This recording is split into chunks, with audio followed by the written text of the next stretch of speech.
Abre tus oídos. Se escuchan sonidos extraños.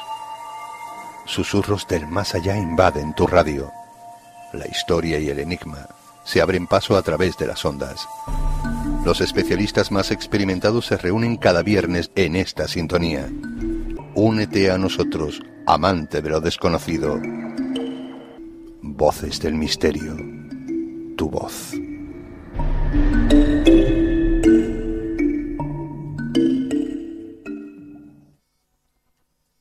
Hoy lo que voy a comentaros tiene mucho que ver con gran parte de este libro, ¿no? Porque ese libro quizás es dentro de una trilogía de viajes, ¿no? Viajes, aventura, misterio, posiblemente sea el libro más difícil que realicé, porque ese libro yo me propuse una cosa importante, nada más estructurarlo, ¿no? Primero iba a elegir 10 exploradores que a mí de una forma u otra me hubieran marcado, ¿no? Que sus vidas me hubieran llamado poderosamente la atención, vamos a decirlo así. Y como segundo objetivo me propuse ir, antes de terminar el libro, a todos y cada uno de los lugares donde esta gente había desarrollado su trabajo, donde habían intentado alcanzar su sueño y donde gran parte de ellos, ese sueño se había transformado en una pesadilla y habían o desaparecido o directamente habían sido encontrados muertos, ¿no? Con esto lo que os quiero decir es la dificultad que acarrea, ¿no? Porque te vas desde un Henry Lott, que fue la persona que dio a conocer las pinturas de Tassili en el sur de Argelia. Decidimos ir hasta allí, nos quedamos muy cerquita, conseguimos unas pinturas que no eran conocidas, un arte rupestre que no era conocido por aquel entonces, pero también estaba, por ejemplo, entre otros, Ernest Shackleton, ¿no? Ernest Shackleton es uno de los grandes exploradores de la época de las expediciones transantárticas. Este señor se quedó varado prácticamente durante 2 años en la Antártida y, bueno, consiguió lo que otros no habían conseguido. Él no llegó al Polo Sur, pero sí consiguió salvarse y salvar a toda su tripulación, con lo cual pasó a ser una de las grandes epopeyas de la historia.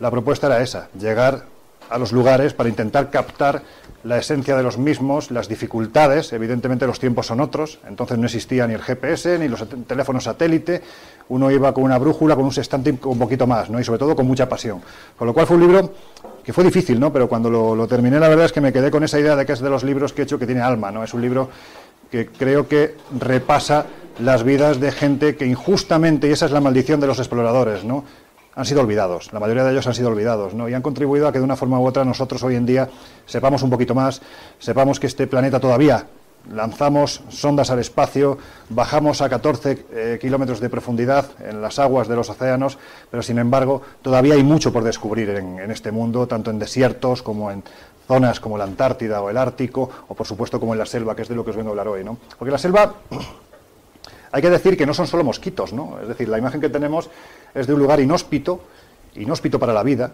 Por eso los historiadores de todos los tiempos han coincidido en la idea de que allí, salvo tribus de no contactados, no ha podido haber nunca civilizaciones socialmente estructuradas, asentadas en los lugares, porque el entorno no lo permite.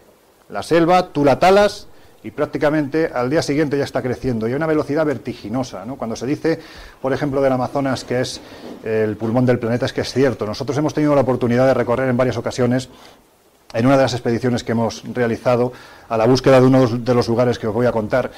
Hemos sido conscientes como cuando vas con tu machete atravesando la trocha, vas abriendo sendero, abres lo que es las playas de los ríos, abres el entorno para plantar las tiendas de campaña, te das cuenta de que prácticamente a los 2 días, cuando echas la vista atrás para ver el camino por el que has llegado hasta donde estás en ese momento, ya casi se ha cerrado y estamos hablando de prácticamente 2 días. Crece a una velocidad vertiginosa. Hay bichos de todos los tamaños, es desagradable, pero también lo que hay, aparte de ciudades perdidas, que quizás sea lo más conocido, hay mucho misterio, ¿no? En la selva tienes desde fenómeno ovni a mansalva, interpretaciones que además te hacen los propios nativos de la zona, que generalmente lo asocian a sus deidades, ¿no?, a sus dioses. Tienes también, por supuesto, apariciones de fantasmas, tienes apariciones también de demonios, ¿no? Hay zonas muy determinadas donde los nativos no se atreven a entrar porque esas zonas son propiedad del demonio, de su particular demonio.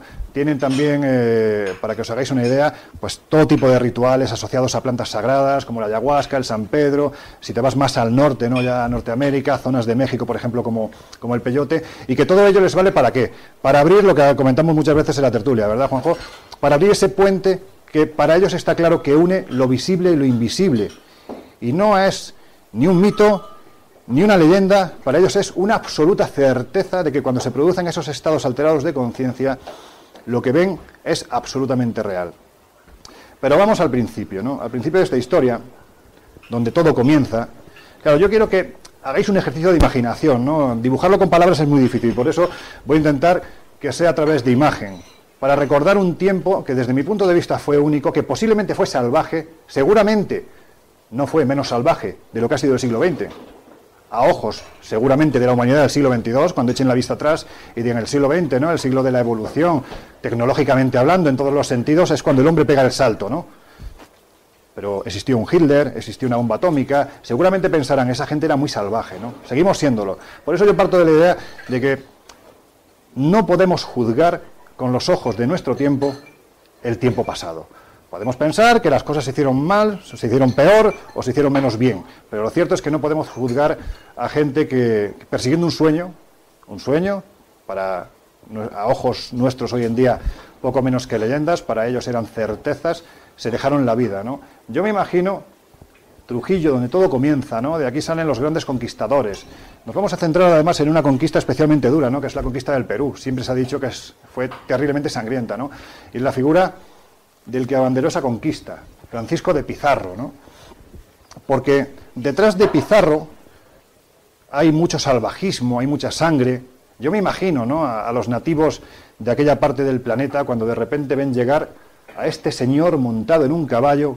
Ellos jamás habían visto algo parecido. El caballo parapetado en su armadura, este señor también con su armadura, con su casco con cuernos, poco menos que eran o dioses o demonios. Evidentemente llegaron a la conclusión de que eran más cercanos al infierno que a los cielos en base a cómo transcurrió la conquista. Pero no me quiero centrar en Pizarro, me quiero centrar en la figura de este hombre, Francisco de Orellana, porque posiblemente de todos los conquistadores que han existido haya sido el más amable, ¿no? El que más se involucró con esa América por aquel entonces por descubrir, el que se preocupó de aprender dialectos, de saber cómo vivían culturalmente, cómo eran las tradiciones de aquellos pueblos que allí habitaban, y precisamente por eso posiblemente Pizarro se lanzó a la búsqueda de un sueño, y no solo eso, posiblemente por eso sobrevivió en un lugar en el que todo el mundo moría, ¿no?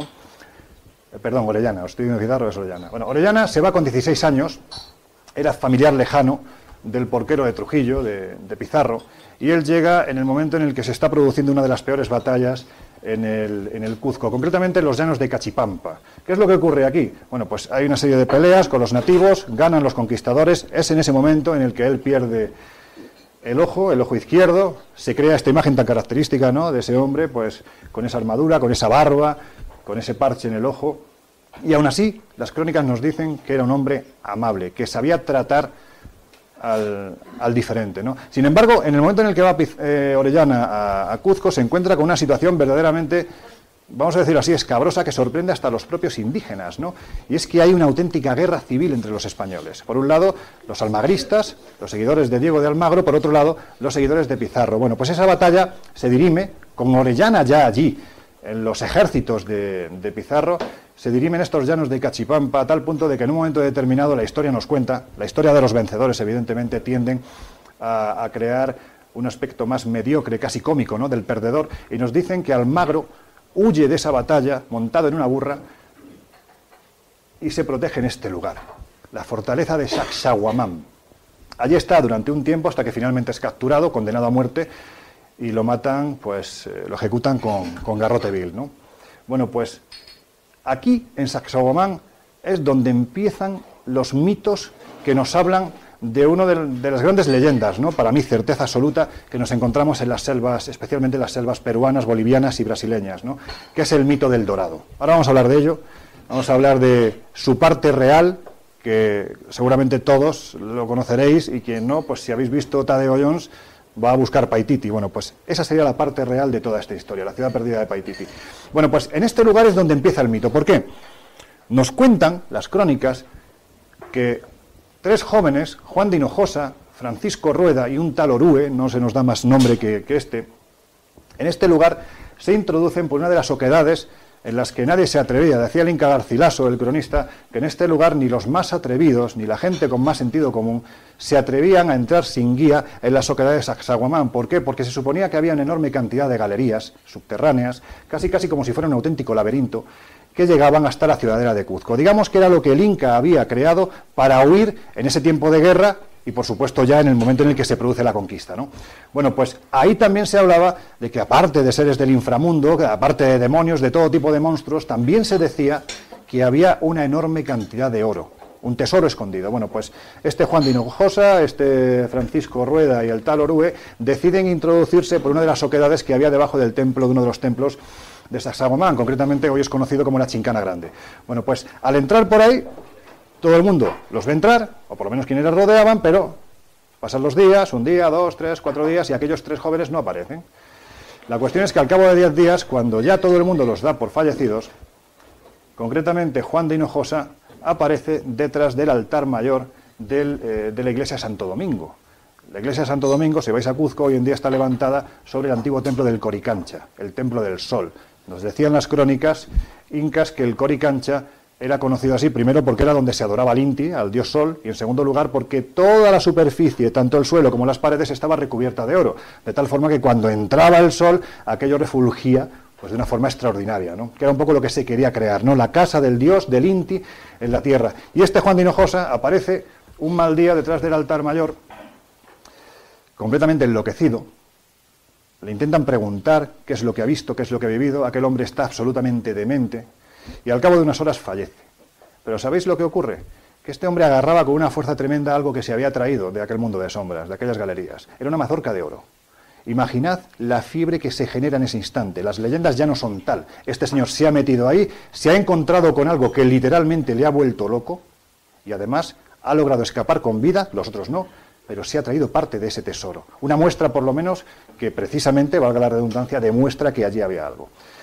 Bueno, pues seguimos con Orellana, porque evidentemente Orellana atiende, antes de que se produzca este episodio que os he contado, atiende a las historias que se rumorean, ¿no? De esas ciudades perdidas, ¿no? Que hay pues prácticamente plagadas de oro, especialmente en la zona de selva. Y en el año 1538, Francisco de Orellana se va a Santiago de Guayaquil. Allí es nombrado gobernador.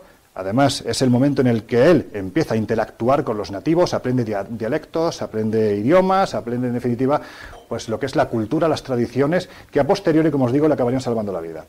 Y en Santiago de Guayaquil se entera de algo.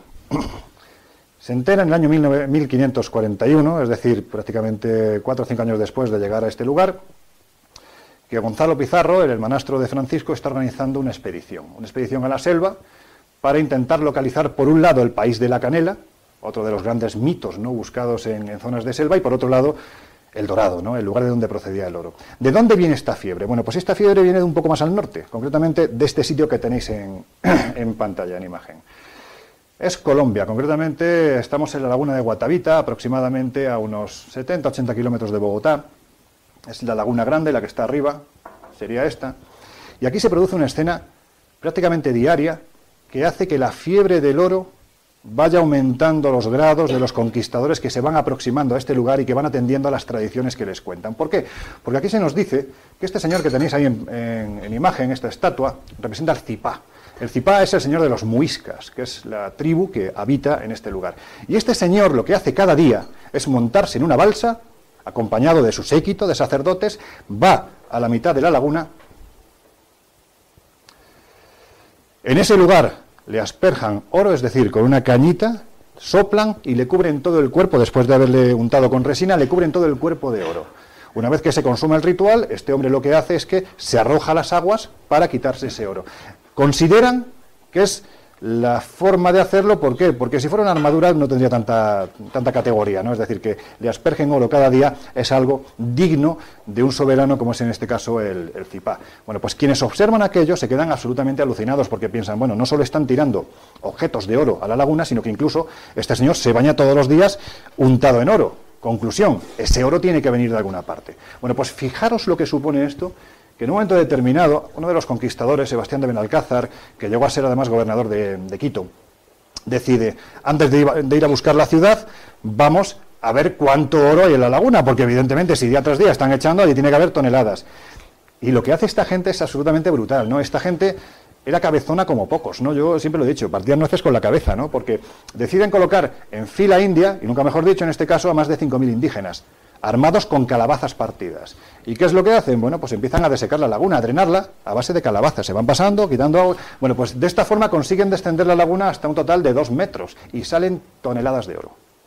Toneladas de oro. Por lo tanto, ese oro tiene que proceder de algún lugar. Evidentemente, es cuando ese mito al que aluden tanto las leyendas de los muiscas como de otros clanes tribales que hay en la zona, de esa ciudad de oro que hay en la selva, pues se convierte en una certeza. Y es cuando en el año 1541 Gonzalo Pizarro decide ir en busca de la ciudad de oro. Esto cae en oídos de Francisco de Orellana, que decide también a su vez incorporarse a esta expedición. El problema es que cuando llega hasta Quito llega tarde. Gonzalo Pizarro ya ha salido con sus 200 caballeros, con 2000 indígenas, y hay crónicas que advierten que iban acompañados además de 1000 cerdos. Me imagino que para comer. Bueno, pues el caso es que ya han partido en dirección a la selva. Pensad que para llegar a la selva a la que esta gente se dirigía, tenían que pasar parte de la cordillera andina, que por esta zona es tremendamente alta. Tienes, por ejemplo, el macizo de Huascarán, que mide 6.729 metros. O sea, imaginad esa corte de personas, ese séquito, ¿no?, de 200 caballeros, 2.000 indígenas, 1.000 cerdos, subiendo montaña, bajando a selva, y todo para perseguir un sueño. Bueno, pues Orellana, que estaba todavía más enfebrecido que quienes iniciaron esta expedición, decide ir en busca de Gonzalo Pizarro. Esto es, por ejemplo, para que os hagáis una idea, una de las piezas que se encontraron en la laguna de Guatavita. Aquí está representado el cipá, el jefe del clan tribal, pues eso, ¿no?, en una pieza que es de oro macizo. Como os digo, es cuando nace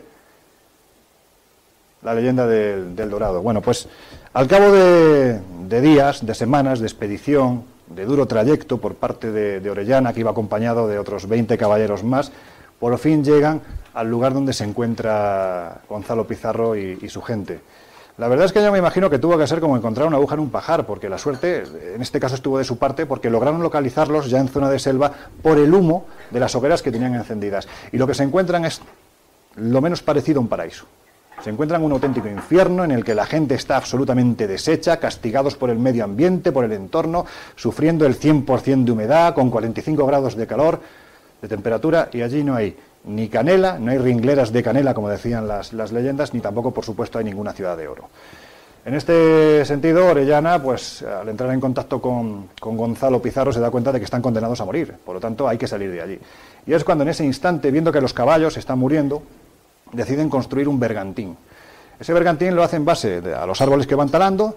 Los caballos muertos, pues con la piel van haciendo fuelles para calentar el fuego, y de esta forma, con las herraduras, hacer clavos para construir el bergantín en el que Francisco de Orellana y otros 60 caballeros iniciarán el descenso del río al que han conseguido llegar para intentar localizar a alguien que les ayude y salir de allí. Bueno, pues en esta búsqueda del Dorado, en este río que tenéis aquí, que es fantástico, es la parte pequeña del Amazonas, es cuando el Ucayali y el Marañón se juntan, el Amazonas empieza a crecer. Son tantos los afluentes que hay, que es prácticamente un laberinto. Pero lo interesante de esto es que no lo puedes cartografiar. No existen cartografías certeras del Amazonas ni de los afluentes, porque prácticamente cada año, cuando llega la temporada de lluvias, en noviembre, las corrientes suben tanto que el río va con tanta fuerza que acaba arrastrando lo que pilla, de tal forma que va abriendo nuevos caminos, ¿no?, entre la selva. Por lo tanto, un año el curso puede ir por aquí, pero el año siguiente puede haber cambiado literalmente de orientación, lo que dificulta todavía más, incluso hoy en día, el hecho de que se lleven a cabo expediciones, ¿no? Bueno, pues como os digo, Francisco de Orellana comienza el descenso de ese río, y en un momento determinado, cuando ya prácticamente lo dan todo por perdido, se dan cuenta de que al lado de la orilla hay una serie de cabañas de chonta, ¿no?, de casas donde habitan nativos, que les reciben de forma muy amable, ¿no?, a flechazo limpio. Además se dan cuenta de que son gente muy fornida, y lo más interesante es que casi todos son mujeres, ¿no? Cuando logran entablar contacto con ellas, les dicen que además se deben a una reina que tiene un nombre particular, Coniori se llamaba esta reina. Y a partir de ahí se entabla una lucha encarnizada que hace que en este caso Francisco de Orellana y los suyos acaben descendiendo, salgan de allí pitando, acaben descendiendo, y cuando llegan por fin a la desembocadura del Amazonas, pues en homenaje a esas bravas guerreras, en vez de llamarle al río Orellania, que sería lo más normal, porque el primero que navegó ese río fue precisamente Orellana, pues en homenaje a estas mujeres guerreras deciden llamarlo como se llamaba la propia tribu, ¿no?, en este caso las amazonas. Cuando llegaron allí se quedaron desilusionados.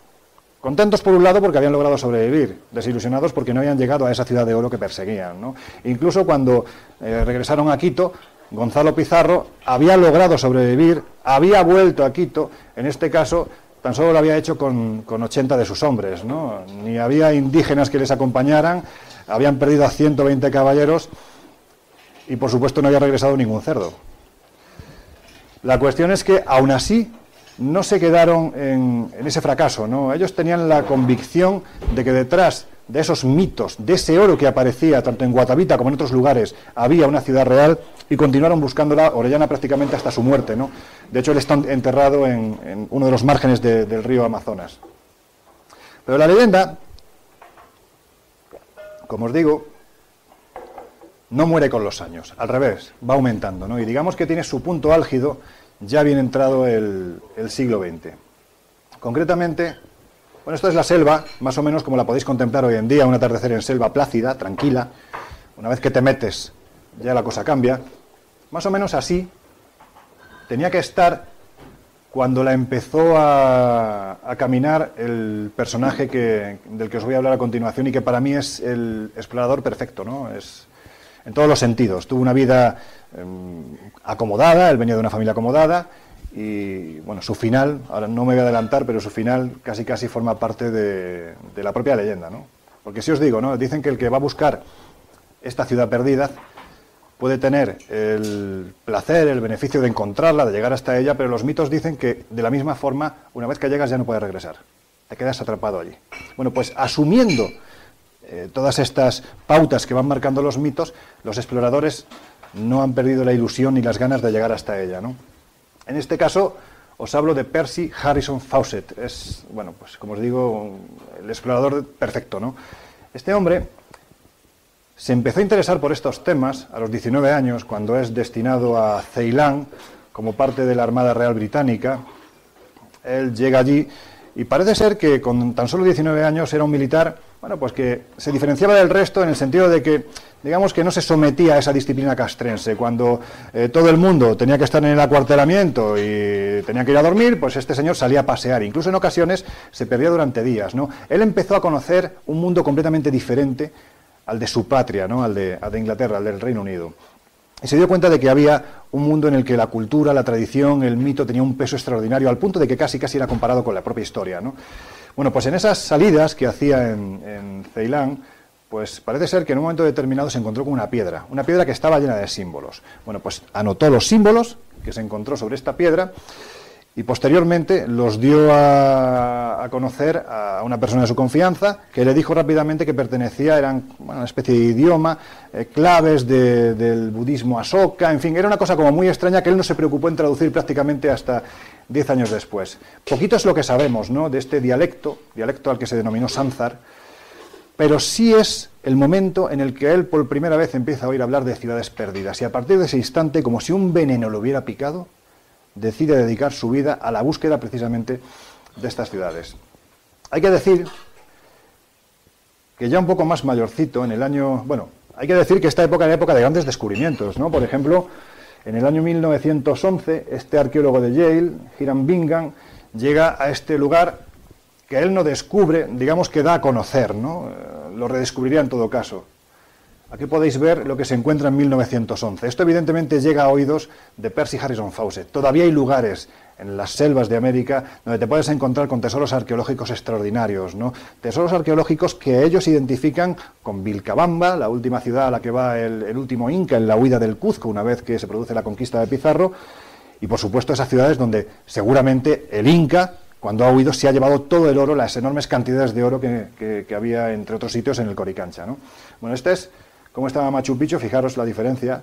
Hoy en día es un auténtico plató de Hollywood, ¿no? Incluso, vamos, yo las veces que he estado, en 2 ocasiones, te encuentras siempre la misma llama en el mismo sitio. Es decir, está allí colocada perfectamente para que le saquen la fotografía, ¿no?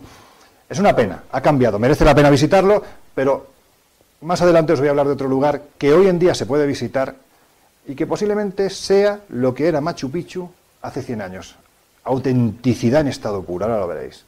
Bueno, volviendo a Percy Harrison Fawcett. Él por fin consigue que la Real Sociedad Geográfica inglesa le mande a América, pasa de Ceilán a América, y además le encomiendan la labor de cartografiar las fronteras de Bolivia, Brasil y Perú, que por aquel entonces, pues imaginad, ¿no?, es que prácticamente por allí no caminaban ser humano civilizado, salvo los no contactados que habitaban en este lugar. Él, de hecho, en el año 1908 descubre en la región de Kaparu unas cataratas inmensas que hoy en día llevan el nombre de cataratas Fawcett. En el año 1910, la descripción que hace de lo que va descubriendo, porque además es un hombre que tiene una facilidad extraordinaria para reflejar en sus escritos todo aquello que va viendo, y además de una forma que te atrapa, ¿no? que te sobrecoge en muchos aspectos, ¿no? Bueno, pues a tal punto llega que la zona que descubre en 1910, ya muy cerca del río Xingu, que es donde él va a desarrollar su última búsqueda, fascina tanto, por ejemplo, a Conan Doyle, que en un momento determinado parte del mundo perdido está desarrollado en base a los escritos que lee de este Fawcett, que ya va destacando como un auténtico explorador, pues, de los que pasan a la historia. También os quiero decir, ¿no?, que la exploración por aquel entonces, digamos que era un poquitín más abierta de lo que puede ser hoy en día, ¿no? Esa parte científica se combinaba también con la parte del mito, ¿no? Esta gente atendía a lo que nos contaba la historia, pero también a lo que contaban la leyenda. Yo muchas veces lo digo, ¿no?, en La Rosa de los Vientos. Es que en el mito hay que escarbar, porque posiblemente el mito es la forma que tenía el hombre del pasado de transmitir un conocimiento para que todo el mundo lo entendiese. Lo revestía, lo adornaba, pero en la base había algo real. Y eso lo entendían perfectamente los exploradores de aquel tiempo. Por ejemplo, entre otros, Fawcett tuvo contacto con este señor, también coronel, James M. Chadward, que seguramente a ojos del siglo XXI casi lo catalogaríamos de loco, ¿no? Pero este señor, hay que decir que en el año 1926 publicó un libro que se convirtió en un auténtico bestseller, que casi me atrevería a decir que hoy en día, cuando se publica, sigue siéndolo, ¿no?, que es Mu, el continente perdido. Él hablaba por primera vez de esos continentes perdidos, ¿no? Aquí en esta parte de la Tierra, en el Atlántico, pues hemos hablado siempre de la Atlántida, ¿no? Si te vas al Pacífico, ahí se habla de un supercontinente que se hunde en la noche de los tiempos, del cual tan solo habrían sobrevivido islas que corresponderían a las partes altas de las cordilleras de este mismo continente. Isla de Pascua, por ejemplo, se consideraría que sería una de las cumbres de esas cordilleras. Son lugares en los que nos encontramos cosas muy extrañas, ¿no? En Isla de Pascua, hombre, yo no voy a entrar en un debate con el tema de los Moai, pero no dejan de ser bastante particulares, ¿no? Sobre todo por lo que nos dice la tradición que son. Pero en fin, no voy a entrar en esto porque si no ya os voy a aburrir y no vamos a avanzar. Lo cierto es que Fawcett atiende a historias como la que cuentan y posteriormente escribe Chadward, ¿no? La posibilidad de que esos continentes existieran en el pasado y que en el momento en el que se hunden, los pocos habitantes que logran salvarse o bien permanecen en islas o bien logran llegar al continente americano en este caso, ¿no? Y construyen grandes ciudades en mitad de la selva, con el conocimiento que han atesorado durante siglos o quién sabe si milenios. Y es aquí cuando Fawcett, bueno, las calaveras de cristal, ¿qué tendrían que ver con toda esta historia de las calaveras de cristal? Bueno, pues porque Chadward decía en su libro que en el momento en el que se produce el hundimiento del continente, esta especie de dialecto que veis en esta tablilla, pues sería parte del conocimiento que tenía esta gente, que según decían lo habían guardado en cristales de cuarzo, cristales de cristal. O sea, cristales de cristal, no, calaveras de cristal. A ver, me estoy liando. No, me estoy liando. Cristales de cuarzo donde habían vertido todo su conocimiento. Bueno, pues hay quien asocia estos cristales de cuarzo ni más ni menos que a las calaveras de cristal que se encuentran en la zona maya. Pero en fin, esto es dependiendo de hasta qué punto se quiera ya creer cada uno la leyenda. La leyenda es muy amplia, ¿no? La horquilla es amplísima. Bueno, volviendo a Fawcett llega a la conclusión de que lo que cuenta Chadward, de que estos continentes hundidos son reales, en base a esto que tenéis en imagen. Esto es una pasada, porque esto sí que es verdad que es una historia de película. Él, en la Biblioteca Nacional de Río de Janeiro, concretamente en el estante de obras raras, o sea, es como para aumentar el guión, se encuentra con este documento, el documento 512, y lo estudia, y lo analiza, lo lee, y se da cuenta de que lo que allí se está narrando es algo que, de ser real, él tiene que seguir esa búsqueda. Lo que narra es la expedición que realiza un portugués llamado Francisco Raposo en el año 1748, creo recordar, no sé si lo pondrá por aquí, 1753, vale. Esta gente el Francisco Raposo y los expedicionarios que le acompañan están perdidos en la selva durante 10 años. Es que os puedo asegurar que hoy en día estar 30 días en selva es extraordinario, es decir, cuesta horrores. Ya no es tanto la fortaleza física como la fortaleza mental que hay que tener para poder aguantar en un entorno, vuelvo a repetir, tan hostil como este. Bueno, pues esta gente, según cuenta este documento, estuvieron durante 10 años buscando en la selva. Y hay una parte interesantísima, que es la narración que se va haciendo prácticamente diaria de lo que van viendo, que es el momento en el que se encuentran una ciudad en mitad de la selva, muy cerca de la región del Mato Grosso. Hay una leyenda también que dice que al Mato Grosso el que entra generalmente no regresa, no sale. Es una de las selvas más profundas que podemos encontrar en América. No son selvas de renovales, es decir, nunca han sido taladas, con lo cual es un territorio absolutamente inexplorado, ¿no? Y allí es donde se dice, Francisco Raposo asegura que llegan a una ciudad que está en mitad de la selva, mandan a un indígena, pues eso, ¿no?, como avanzadilla para que vea qué es lo que hay. Oye, pues si lo mata, que lo maten a él, ¿no? Y este indígena regresa vivo y además cuenta que la ciudad está totalmente abandonada, pero que es una ciudad extraña. Es una ciudad en la que se ven templos, hay empedrados, hay columnas. En la parte superior de las columnas hay una especie de ídolos extraños que parecen portar algo parecido a extraños símbolos que se podían identificar con escritura. Y de esta forma Raposo decide entrar en esta ciudad. Lo que se encuentran, y está descrito en este documento, es una ciudad que da la sensación de que la han abandonado hacía escasas horas. Pues los enseres del hogar que podían tener en aquel momento, pues prácticamente imaginad, ¿no? Pues la mesa se la habían dejado puesta, con los platos, con los vasos, con los cubiertos. Pongo el ejemplo, ¿no? Es decir, daba la sensación de que alguien había sido consciente de que estos expedicionarios se acercaban y en ese momento salieron huyendo. Pero lo que describen de esta ciudad es que no se corresponde con ninguna civilización de las que podemos encontrar en América. Simplemente porque, volviendo a los historiadores nos dicen que allí no ha habido sociedades estructuradas, porque no puede haberlas, porque el entorno no lo permite, porque la tierra no se puede cultivar, entre otras muchas cosas, ¿no? Y porque, como os digo, ¿no?, el entorno es lo suficientemente hostil como para evitar que allí se puedan crear comunidades estructuradas. Voy a pasar por alto esto, porque si no... Estos son los símbolos que se encuentran en ese ídolo que está soportado en lo alto de la columna, los símbolos de Raposo. No se llegan a identificar, pero sí da la sensación de que pertenece a algún tipo de escritura. Y esto hace que Fawcett quede totalmente alucinado, fascinado con la historia de Raposo, y que a partir de ese instante él decida no solo emprender la búsqueda, sino que si alguien tiene que encontrar esa ciudad, va a ser él. A partir de ese instante, a falta de un nombre, la denomina Ciudad Perdida de Zeta. Y así llega el año 1926, paralelamente a la publicación de Mu, El continente perdido, el libro de Chadward, Fawcett inicia la expedición. ¿Por qué? Porque a sus oídos llega que hay un dentista muy conocido norteamericano que tiene muchísimo dinero, que se llama Alexander Hamilton Rice, que también ha decidido iniciar esa búsqueda. Y Fawcett es consciente de que a lo mejor Rice no tiene la información que Fawcett, en base a sus expediciones, sí posee de dónde se encuentra la ciudad perdida, pero es consciente de que tiene más medios, por lo tanto, tiene más dinero, por lo tanto, tiene más medios, ¿no? No quiere que se le adelante, y de una forma u otra, Fawcett, quizás en uno de los grandes errores que comete en su vida, decide ponerse en marcha. Y lo hace además con dos jóvenes absolutamente inexpertos, ¿no? Por un lado, su propio hijo, Jack Fawcett, y por otro lado, el mejor amigo de Jack Fawcett, que era Raleigh Rimmel. Bueno, pues esta gente jamás había ido a ninguna expedición, mucho menos con Fawcett. Por lo tanto, se encuentran con la que va a ser la gran expedición, la gran búsqueda, sin tener ninguna experiencia. Hace un par de años, hago un inciso, salió una noticia que decían que la productora ¿cómo se llama el marido de Angelina Jolie? Brad Pitt. De Brad Pitt estaba iniciando las labores de localización y tal, de un nuevo rodaje que iba a realizar sobre la vida de Percy Harrison Fawcett. Y que él mismo iba a hacer de explorador. Si veis al hijo, que se parece mucho a su padre, a Percy Harrison Fawcett, la verdad es que tiene mucho parecido, ¿verdad?, con Brad Pitt. Tiene mucho parecido. Bueno, pues esta expedición, que se inicia con grandes honores, en el momento en el que desembarcan en Nueva York, prácticamente lo reciben pues con honores de jefe de Estado. En el momento en el que continúan su trayecto, pues anunciando la gran expedición, llegan a Río de Janeiro, y allí vuelvo a repetir, o sea, son recibidos como si fueran pues las personalidades en ese instante más importantes del planeta, ¿no? Y comienza la expedición. Y es que, de verdad, no quiero ser pesado, pero es que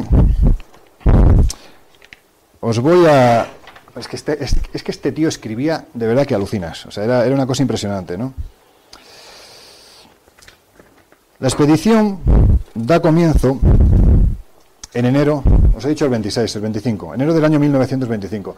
Habían conseguido fondos, por un lado, de la Sociedad Geográfica, la Real Sociedad Geográfica del Reino Unido, también de la Newspaper Alliance y de la Atlanta Constitution. La segunda institución era un periódico. Habían llegado al compromiso de que les facilitaban dinero para poder hacer la propia expedición, a cambio de que durante un tiempo, es decir, cada semana, 2 semanas, intentaran remitir crónicas de lo que iban viviendo. El receptor de estas crónicas era el otro hijo de Percy Harrison Fawcett, Brian Fawcett.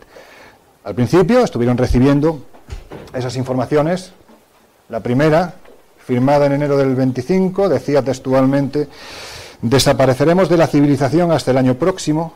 Le decía a su hijo: sitúanos con la imaginación a más de 1000 millas al oriente de ti, en selvas jamás holladas por el hombre.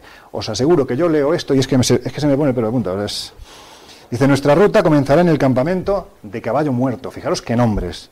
Visitando en nuestro camino la torre de piedra, que es temor de los indios vecinos, pues de noche sale luz de sus puertas y ventanas. Esta es la crónica exacta de lo que decía Fawcett. Nos adentraremos luego entre el río Xingu y el Araguaya, y desde allí cruzaremos al río Tocantins, en Pedro Alfonso. Ahí empezará la expedición, da una serie de coordenadas que posteriormente se demostraron que eran falsas, es decir, él iba publicando una serie de coordenadas, pero evitaba que, entre otros, Hamilton Rice o quien pudiera venir detrás, pues que no se les adelantara, por lo tanto, si iban, que fueran a otro sitio. Jugaban de esta forma, ¿no? El 14 de abril... la siguiente crónica dice: veremos la famosa torre que los indios temen por la luz en puertas y ventanas, y yo sospecho que se trata de la famosa luz que nunca se apaga. Esto es lo que dicen los mitos, y ellos estaban absolutamente convencidos de que era real, ¿no? Incluso en su trayecto se encuentran con un ranchero que está ya en zona de selva amable, vamos a decirlo así, antes de entrar en la selva profunda, que les asegura que un poquito más adelante hay un gran pilar con un cristal del que parecen salir llamas, ¿no? Y al que los indígenas temen. Pero no solo esto, es que incluso le dice que más adelante hay lo que sería la avanzadilla de una ciudad, como si fuera una especie de atalaya, a la cual se accede a través de 2 columnas en las que hay 2 seres antropomorfos de un tamaño gigantesco. Vosotros imaginad que sois exploradores, que estáis en este lugar, que os encontráis con gente que habita en la selva y que de repente os van contando esta información. Evidentemente estáis en el camino correcto. Esa es la convicción que tenía Percy Harrison Fawcett. El 20 de mayo escribe la siguiente crónica. Ya las cosas empiezan a torcer, ¿no? Dice: Jack soporta todo bien. Raleigh me tiene nervioso. No sé si podrá soportar la parte más difícil del viaje, porque tiene la pierna ulcerada e hinchada por las garrapatas. Os puedo decir que una de las cosas más agradables que te encuentras en la selva, independientemente de los mosquitos, que son como aviones, independientemente de eso, cuando vas allí siempre te advierten que, aparte del calor, ¿no? Tú puedes tener 45 grados de calor, 100% de humedad, que estés lo más protegido posible. Es decir, si puedes llevar guantes, camisa manga larga, cara cubierta, gorro para evitar que te piquen, mejor. Ya no solo por los picotazos, que son desagradables, es que puedes desde pillar el dengue a pillar la malaria y convertirte en un cadáver que se van a comer los bichitos que salen de noche, ¿no?, a pasear. Pero no solo esto, es que dentro de los diferentes animalitos que te puedes encontrar, quizás los grandes son los menos peligrosos, porque tú a los grandes los ves, los pequeños no. El problema es que cuando tú los ves, ellos ya te han visto a ti. Entonces, las garrapatas, por ejemplo, son desagradables, ¿no?, porque allí son del tamaño de ciruelas, ¿no?, y les gusta mucho colocarse en tu cuello y colocarse especialmente en las rodillas, ¿no? Claro, la infección que te pueden provocar, y me imagino que entonces la forma de ir a las expediciones pues no les permitía ni llevar antiofídicos ni ningún tipo de antibiótico, más allá de lo que tuvieran a su alcance, pues era sinónimo de que si estos bichos te picaban, era sinónimo de muerte. Por tanto, en este caso, Harrison Fawcett estaba preocupado por el estado en el que se encontraba Raleigh Rimmel. El 29 de mayo ya han llegado al campamento de Dead Horse, Caballo Muerto. Decía Percy Fawcett: hace mucho frío de noche y fresco en la mañana, por lo que los insectos y el calor llegan al mediodía. Desde esa hora hasta las 6 de la tarde el campamento se transforma en un infierno. No temas que fracasemos. Fijaros lo que dice aquí, porque es que aquí ya de verdad, yo cuando lo leía, hacía tiempo que no lo leía, pero cada vez que lo leía os aseguro que me costaba no emocionarme, porque es el testimonio puro, casi una crónica semanal, de alguien que va persiguiendo un sueño y que vas viendo en base a esa crónica que su vida se va apagando, que es que está condenado o a morir, o como es el caso, a lo que le ocurrió. Le decía a su hijo: no temas que fracasemos, ya sea que pasemos y que volvamos a salir de la selva, o que dejemos nuestros huesos para pudrirse en ella, una cosa es indudable. La respuesta al enigma de la antigua Sudamérica será encontrada cuando hayan sido descubiertas las antiguas ciudades y queden abiertas a la investigación científica, porque las ciudades existen, de eso estoy seguro. Esta es la última crónica que manda Percy Harrison Fawcett. A partir de ahí desaparecen. La última advertencia que le hace a su hijo Brian es que nadie vaya en su busca, porque si ellos no son capaces de salir de la selva, nadie lo va a lograr. A partir de aquí nace el mito, y evidentemente son muy mitos que van a buscar a Percy Harrison Fawcett y a los suyos, y que también desaparecen, que no regresan. En el año 56, si mal no recuerdo, este señor que tenéis en imagen, Orlando Villas-Boas, lanza a los cuatro vientos que ha encontrado los restos de Percy Harrison Fawcett. Según dice este señor, ha sido encontrado en el territorio de los indios morcegos, que son unos indígenas verdaderamente agresivos, que no toleran que se profanen sus territorios, que literalmente amachatean o lancean a la persona que se atreve a entrar en ellos, y asegura a Orlando Villas-Boas que Percy Harrison Fawcett ha fallecido a manos de esta gente. Ahí muestra los huesos, posteriormente son estudiados, se llega a la conclusión de que no pertenecen a este explorador. Hay otras, no sé si calificarlo de leyenda, son testimonios, ¿no?, que quedan por escrito en diferentes medios de aquel tiempo, en los que se advierte, años después de la desaparición de Percy Harrison Fawcett, estamos en el 52 en este caso, gente que se mete en la selva y que sale prácticamente enloquecida, habiendo logrado sobrevivir, pero asegurando que han encontrado tribus en las que habita una persona, un ser humano de características bastante particulares, un hombre blanco, con larga barba, con largo cabello, y son muchos los que consideran que es Percy Harrison Fawcett. También advierten que es una especie de ídolo, ¿no?, una especie de gurú al que los indígenas veneran, como si fuera una especie de semidios, ¿no?, y que prácticamente no habla, ¿no?, está como un auténtico demente. Hay quien lo asocia a Fawcett y hay quien piensa que esa leyenda no es tal, que realmente Fawcett ha encontrado su objetivo, ha llegado a su objetivo, que es la ciudad perdida de Zeta, y como dice la tradición, pues no ha logrado regresar. Continuamos, porque esta historia tiene muchas aristas, ¿no? Y evidentemente con todo esto que os estoy contando, nosotros en su momento hemos intentado ir en su busca, ¿no? Intentar encontrar, no una ciudad de oro, porque yo soy consciente de que el dorado como tal no existe, no, ojalá existiera, pero yo creo que no. Pienso que es una ciudad, una especie de refugio que se construye el último inca en la selva. El padre Polentini Webster, que es un señor que murió en enero de este año, de la compañía salesiana, decía, él estuvo durante mucho tiempo en la parroquia de Paucartambo, que es, digamos, el pueblo que da acceso ya prácticamente a la selva, y él decía que muchos indígenas, cuando iban a confesarse a su parroquia, le contaban historias de la selva, ¿no?, historias de una ciudad perdida, de una mina de oro, e incluso este señor se tuvo que acabar recluyendo en un monasterio en Lima, perseguido, denunciado y prácticamente amenazado por el clan de los Fujimori, ¿no?, porque él aseguraba que durante un tiempo la hija de Alberto Fujimori, Keiko Fujimori, digamos que organizó un operativo de búsqueda con el que era el segundo del régimen de Fujimori, Montesinos, que era además el que llevaba los servicios secretos, un tipo bastante siniestro. Bueno, pues parece ser que con varios barcos japoneses, sabéis la relación que ha habido siempre entre Perú y Japón, varios barcos japoneses en las costas de Pisco y de Ica. De ahí salían helicópteros que se adentraban en la selva, que pasaban sobre Paucartambo, llegaban a esta zona de selva y volvían a esos barcos cargados con toneladas de oro. Aquello se terminó de realizar en el momento en el que primero uno de los helicópteros se estrelló, con lo cual esta historia salió a la luz, y el padre Polentini Webster empezó a denunciarla, estaban esquilmando el patrimonio peruano, y en segundo lugar, en el instante en el que hay un sismo, esa zona se cierra y por lo tanto ya no hay evidencias, ya no se puede seguir buscando y deciden dejar de lado esta ciudad perdida, que para Polentini Webster sería pues una ciudad de mineros, ¿no? La mina de oro estaba allí, realmente existía, podríamos considerarla como el Dorado, y los que habitaban al lado, en esa ciudad del Dorado, pues serían los mineros que trabajaban en este lugar.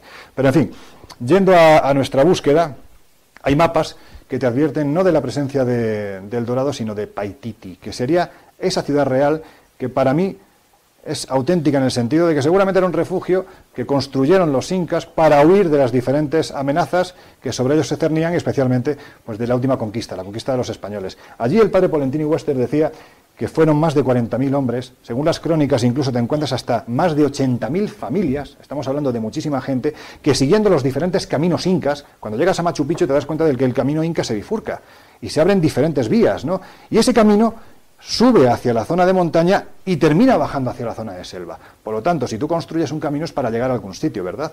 La cuestión es ¿a dónde tienes que llegar? Bueno, pues lo que planteaba Polentini Webster es que esos caminos llegaban al Paititi.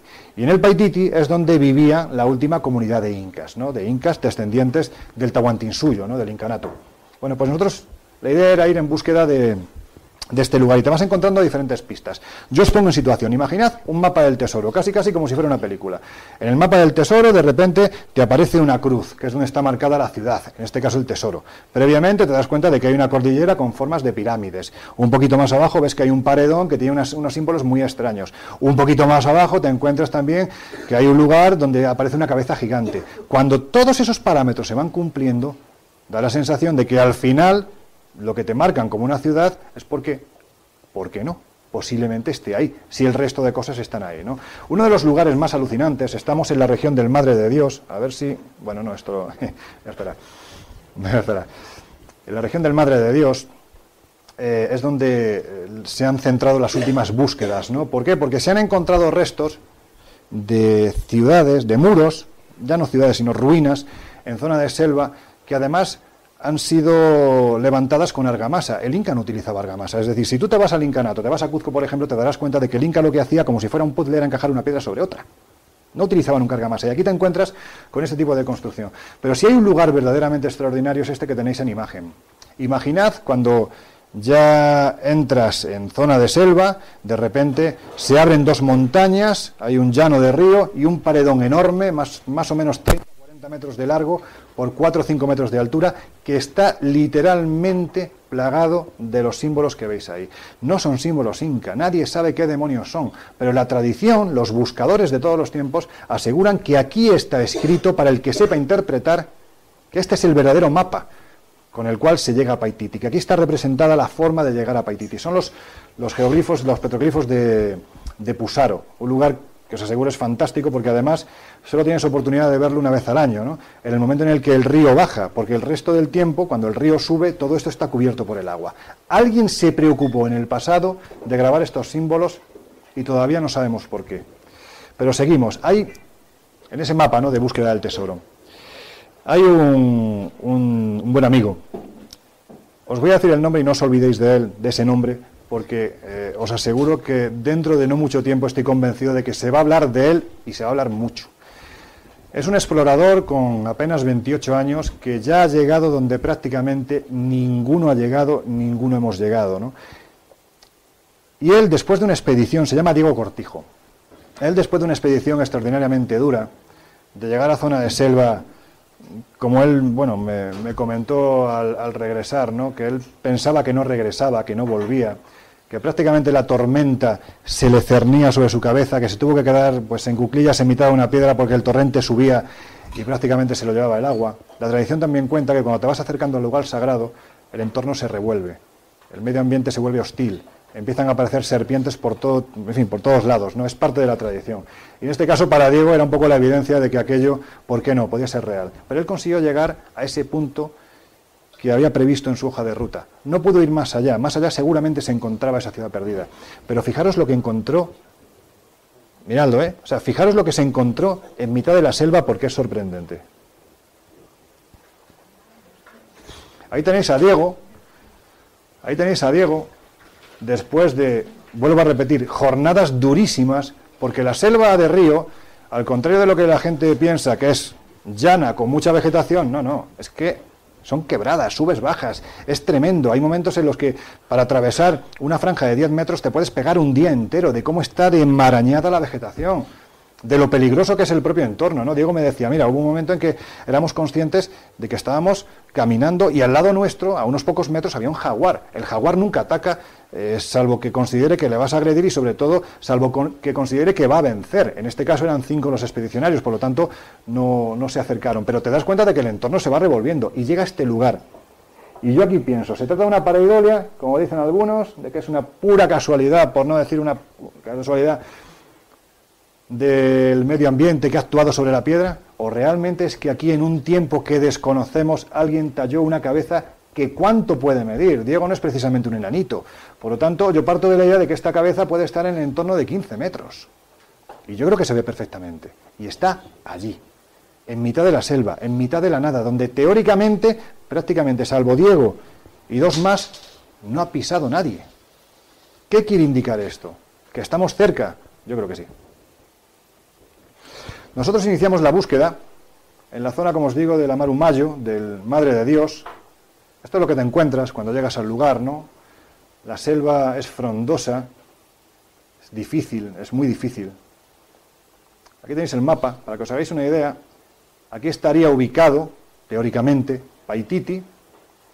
Nosotros salíamos de aquí, de Atalaya, con lo cual teníamos, por un lado, que ir aquí hasta la región de Sintuya, el río Palotoa, y entrar por esta zona de aquí. Porque el río Piñipiñi, que es una quebrada, por aquel entonces tenía muy poquita agua y prácticamente cuando hay poca agua tienes que caminar. Tú tienes que intentar ir siempre en unos barquitos que se llaman peque-peque, que tienen muy poquito calado y que prácticamente flotan en 10 centímetros de agua. Tienes que intentar hacer el máximo recorrido a través del río, porque es que si lo tienes que hacer andando te mueres. Literalmente te mueres, te quedas en el sitio. Por mucha preparación que tengas, y por supuesto nosotros no tenemos la preparación que pueden tener otros, ¿no? Pero te das cuenta de que la tradición continúa. En este lugar, que es un poblado de unos indígenas con un nombre bastante peculiar, los Pacopacoris. Es un sitio bastante peculiar, ¿no? Porque tú llegas allí y claro, cuando llega la tarde, a partir de las 6 de la tarde, es que no hay luz. Entonces, claro, todo se queda a oscuras. Allí no hay televisión, no se puede ver Sálvame, ¿no? Ni nada por el estilo. Entonces, claro, te quedas completamente a oscuras. Ahora os cuento esta historia. Te encuentras completamente a oscuras en un entorno que no es el tuyo, que no es tu gran ciudad, pues con tus luces, con tus comodidades. Allí no hay cuartos de baño. Si tienes que hacer tus necesidades de noche, pues tienes que ir siempre acompañado de alguien. ¿Por qué? Porque de noche salen todos los bichos a cazar. Todos. De hecho, nosotros, cuando llegamos allí, te ubican, las casas, como podéis ver aquí al fondo, están levantadas más o menos 1,5 metros del suelo. ¿Por qué? Porque por la noche salen los bichitos, pues para que pasen por debajo, ¿no? Para que no suban a la cabaña. En la cabaña nosotros colocamos dentro las tiendas de campaña. Y os aseguro que la noche, primero es sorprendente, ¿no? Porque te da la sensación de estar observando una bóveda perfecta. O sea, ahí entiendes el concepto de bóveda celeste, ¿no?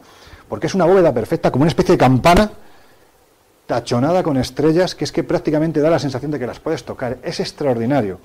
Pero cuando empiezas a fijar la mirada en la vegetación que te rodea, es que alucinas, porque no paras de ver ojos pequeñitos, iluminados, rojos por todos lados, ¿no? Y esos bichos, sea lo que sean, te están mirando, ¿no? Bueno, pues allí la tradición todavía continúa. En esta aldea tuvimos la oportunidad de hablar con el curaca, con un hombre que hacía las funciones de chamán, ¿no? Y lo que hicimos fue llevar fotografías de ese tesoro que habéis visto anteriormente, del tesoro de Guatavita, ¿no? Del cipá, con esa balsa de oro. ¿Sabéis lo que hizo ese señor cuando vio aquello? Es que no se me va a olvidar en la vida. Se quedó señalando a la selva profunda y empezó. Con lo cual, imaginad en ese instante la sensación, el vuelco en el corazón que nos da a nosotros. Yo me acuerdo de Fawcett, me acuerdo de todos los exploradores cuando les decían algo parecido y digo, madre mía, vamos en el camino correcto. Bueno, pues por vicisitudes del momento no pudimos llegar. Pero sí nos encontramos con gente como esta, Gael García. Gael García era nuestro guía de selva. Un hombre acostumbrado a deambular por estos lugares y con un objetivo en su vida. Un objetivo que de una forma u otra le marcó una experiencia que vivió cuando tenía 16 años. Su padre era militar del ejército peruano. Cuando eran muy pequeñitos era habitual que su padre desapareciera durante semanas, pues porque iban a hacer una serie de batidas en selva, principalmente buscando narcofactorías, ¿no? Os estoy hablando de los años finales de los 80, primeros de los 90, ¿no?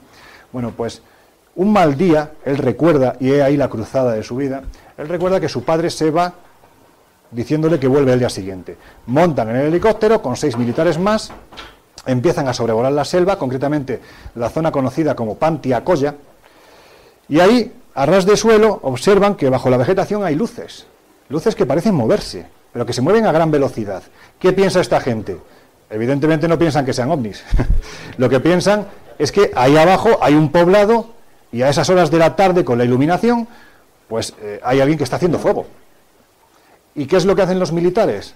Pues 4 de ellos hacen descender las cuerdas y bajan. Entre ellos, el padre de este chaval.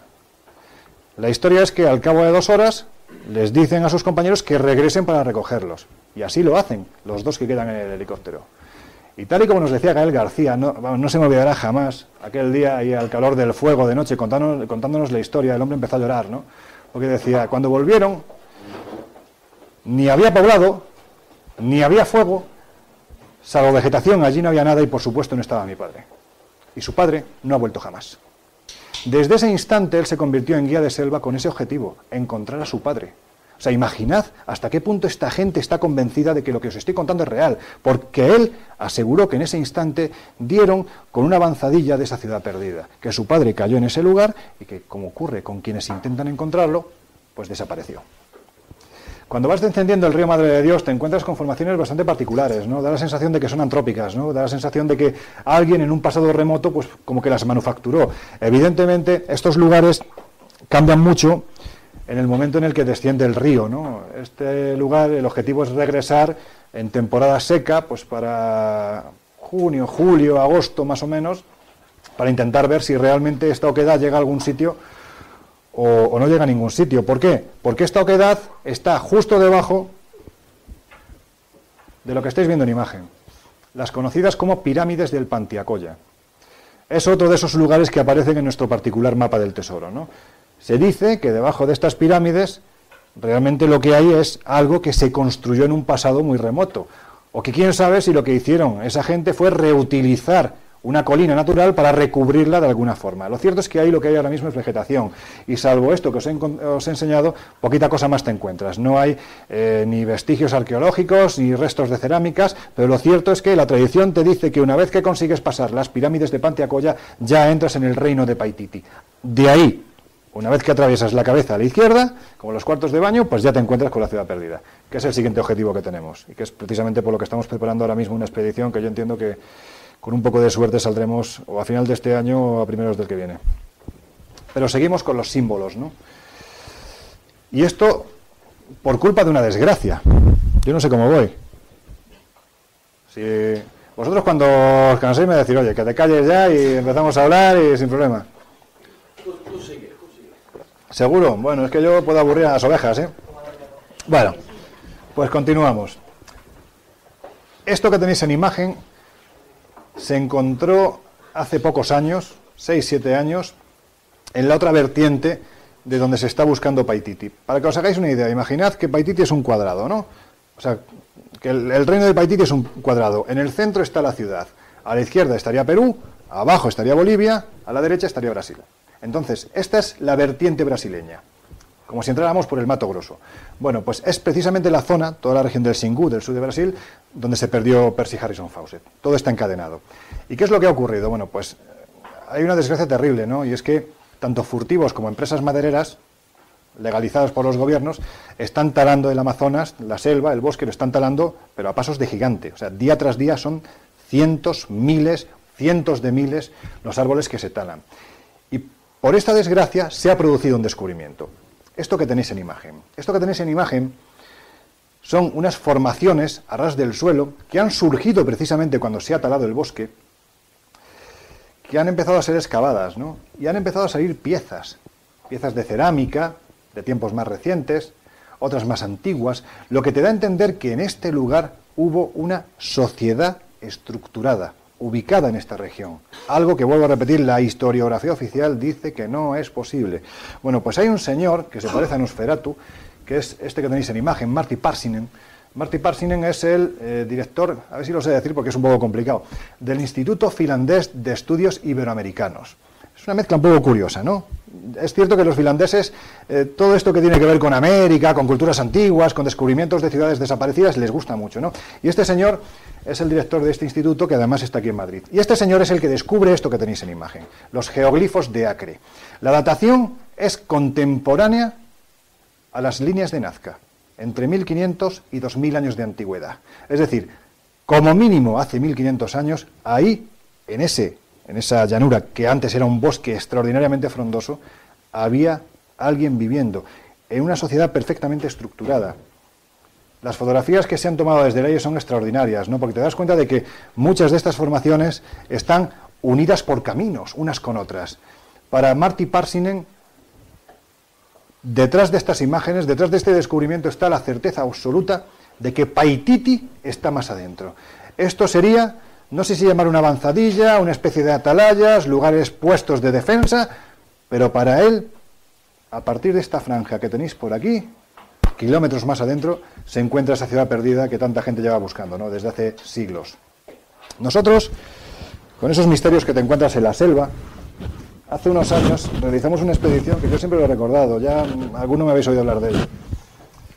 Para mí fue una jornada, pero fue la jornada más dura de mi vida. O sea, hemos estado días en selva que, bueno, sabes a lo que vas, más o menos el cuerpo lo acostumbras. Para que os hagáis una idea, yo la primera ocasión que fui a selva, pues sabía lo que me iba a encontrar, entonces me pegué 10 días comiendo pepinos con sal, o sea, porque es que no puedes beber agua porque evidentemente, o sea, por todos lados, ¿no? Es terrible. Entonces, buscas, pues eso, ¿no? Minerales, sales, que el cuerpo se vaya hidratando porque pierdes muchísimo líquido. Y este día, de forma inesperada, nos encontramos con la peor jornada de nuestra vida, ¿no? Fue una expedición que hicimos a la región de Yamón, al norte de Perú, casi frontera con Ecuador. Este río que veis al fondo es el Ucayali, un poquito más abajo se junta con el Marañón, ahí nace el Amazonas.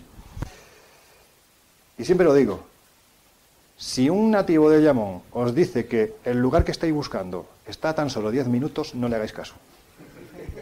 No le hagáis caso.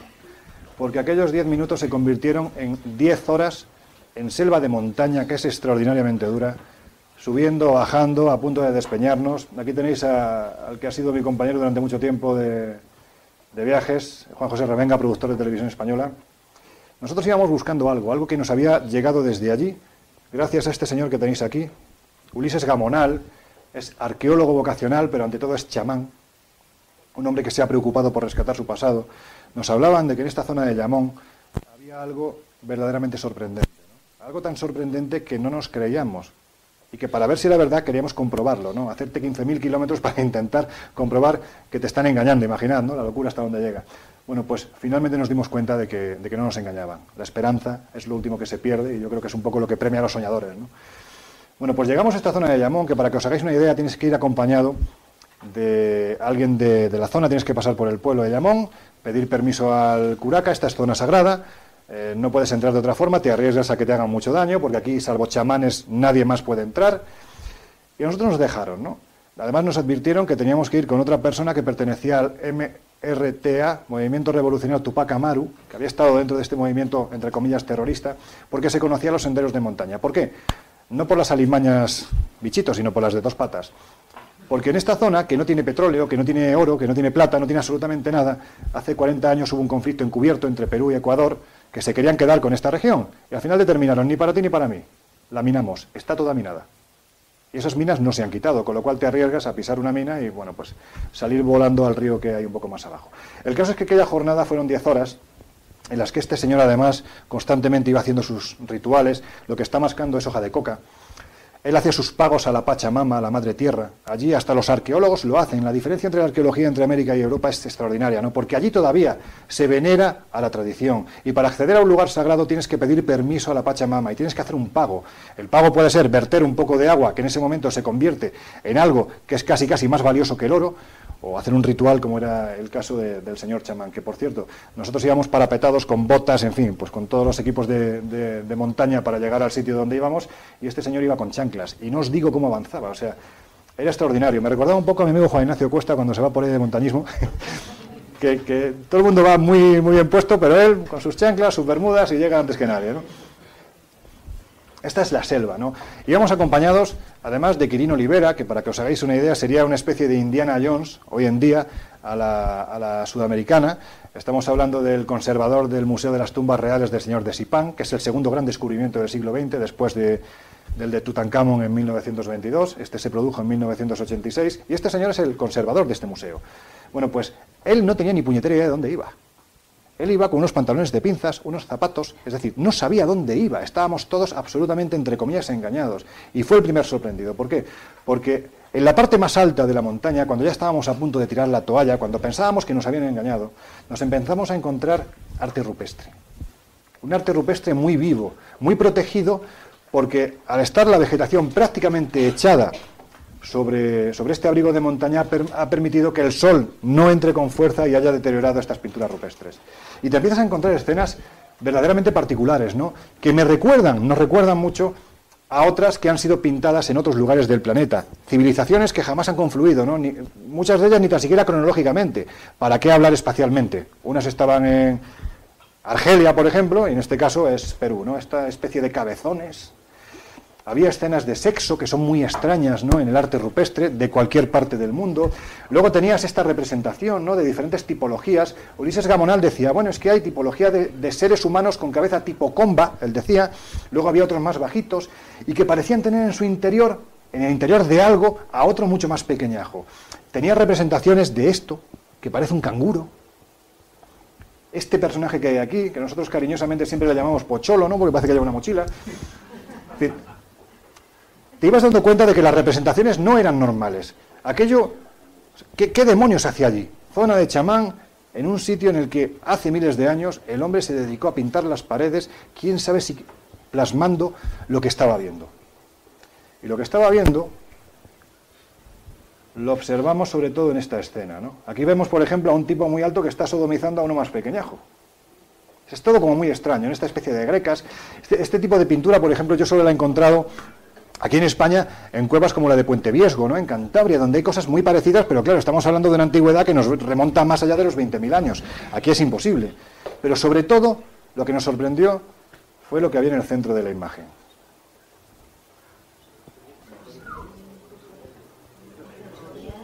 ¿Qué es esto? ¿Qué es esto? Claro, imaginad la cara, íbamos con arqueólogo vocacional, con mucha experiencia, y arqueólogo oficial. Se plantan delante de esto. Y evidentemente, pues como hubierais hecho cualquiera de vosotros. Nosotros nos giramos y preguntamos, con perdón, ¿qué cojones es esto? Y la cara era de, bueno, estamos tan sorprendidos como vosotros, bueno, no tenían ni puñetera idea de lo que era aquello. Era una escena aparentemente de caza de seres humanos en torno a algo similar a un dinosaurio. Pequeñito, todo hay que decirlo, pero aparentemente un dinosaurio. No voy a entrar en cómo me acordé yo entonces de las célebres piedras de Ica, del doctor Cabrera, porque sería crear una polémica y una tertulia, que para eso la tertulia de mañana por la noche, ¿verdad, Juanjo? Pero lo cierto es que te lleva un poco a ello, ¿no? ¿Y si las piedras de Ica del doctor Cabrera, que me imagino que todos habéis oído hablar de ellas, que representan esas escenas de dinosaurios, de caza, las que pueden ser auténticas, no el 90% que son falsas? ¿Y si lo que estaban representando era parecido a lo que aquí encontramos nosotros, en la zona más abrupta de Llamón, la más difícil de acceder? La explicación que nos dieron los arqueólogos fue, es posible que esta zona, que además es conocida como el Valle de los Dinosaurios, es posible que los primeros clanes tribales, la primera gente que se asentó en estos lugares, llegaran a un sitio donde había una suerte de paleofauna. Pues eso, ¿no? Como el mamut, como el tigre de dientes de sable. Pues en este caso, ahí habría sobrevivido una especie de, entre comillas, involución de los grandes saurios, que no solo había convivido con los primeros asentamientos humanos, sino que incluso habían servido de comida. Yo no sé qué demonios es esto, pero lo cierto es que eso está ahí. Y os puedo asegurar que no es un fraude. Esto ya ha sido analizado en la Universidad de San Marcos de Lima.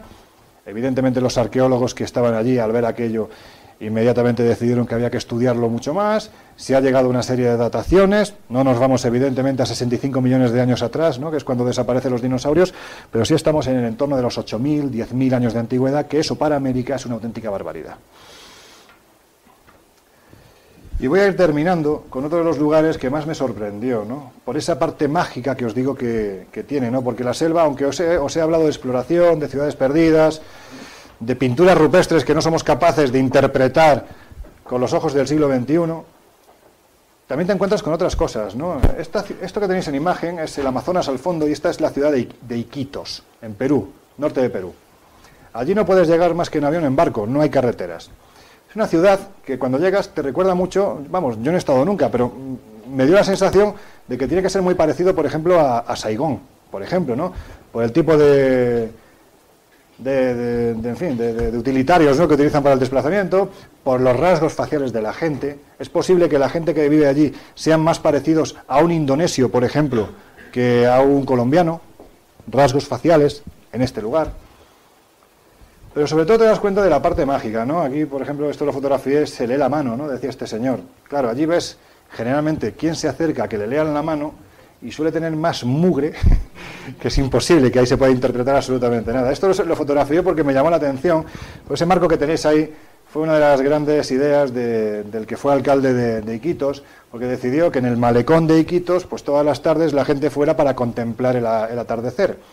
Y decidió colocar este marco para que fuera como un cuadro. La cuestión es que atardece justo por el lado contrario.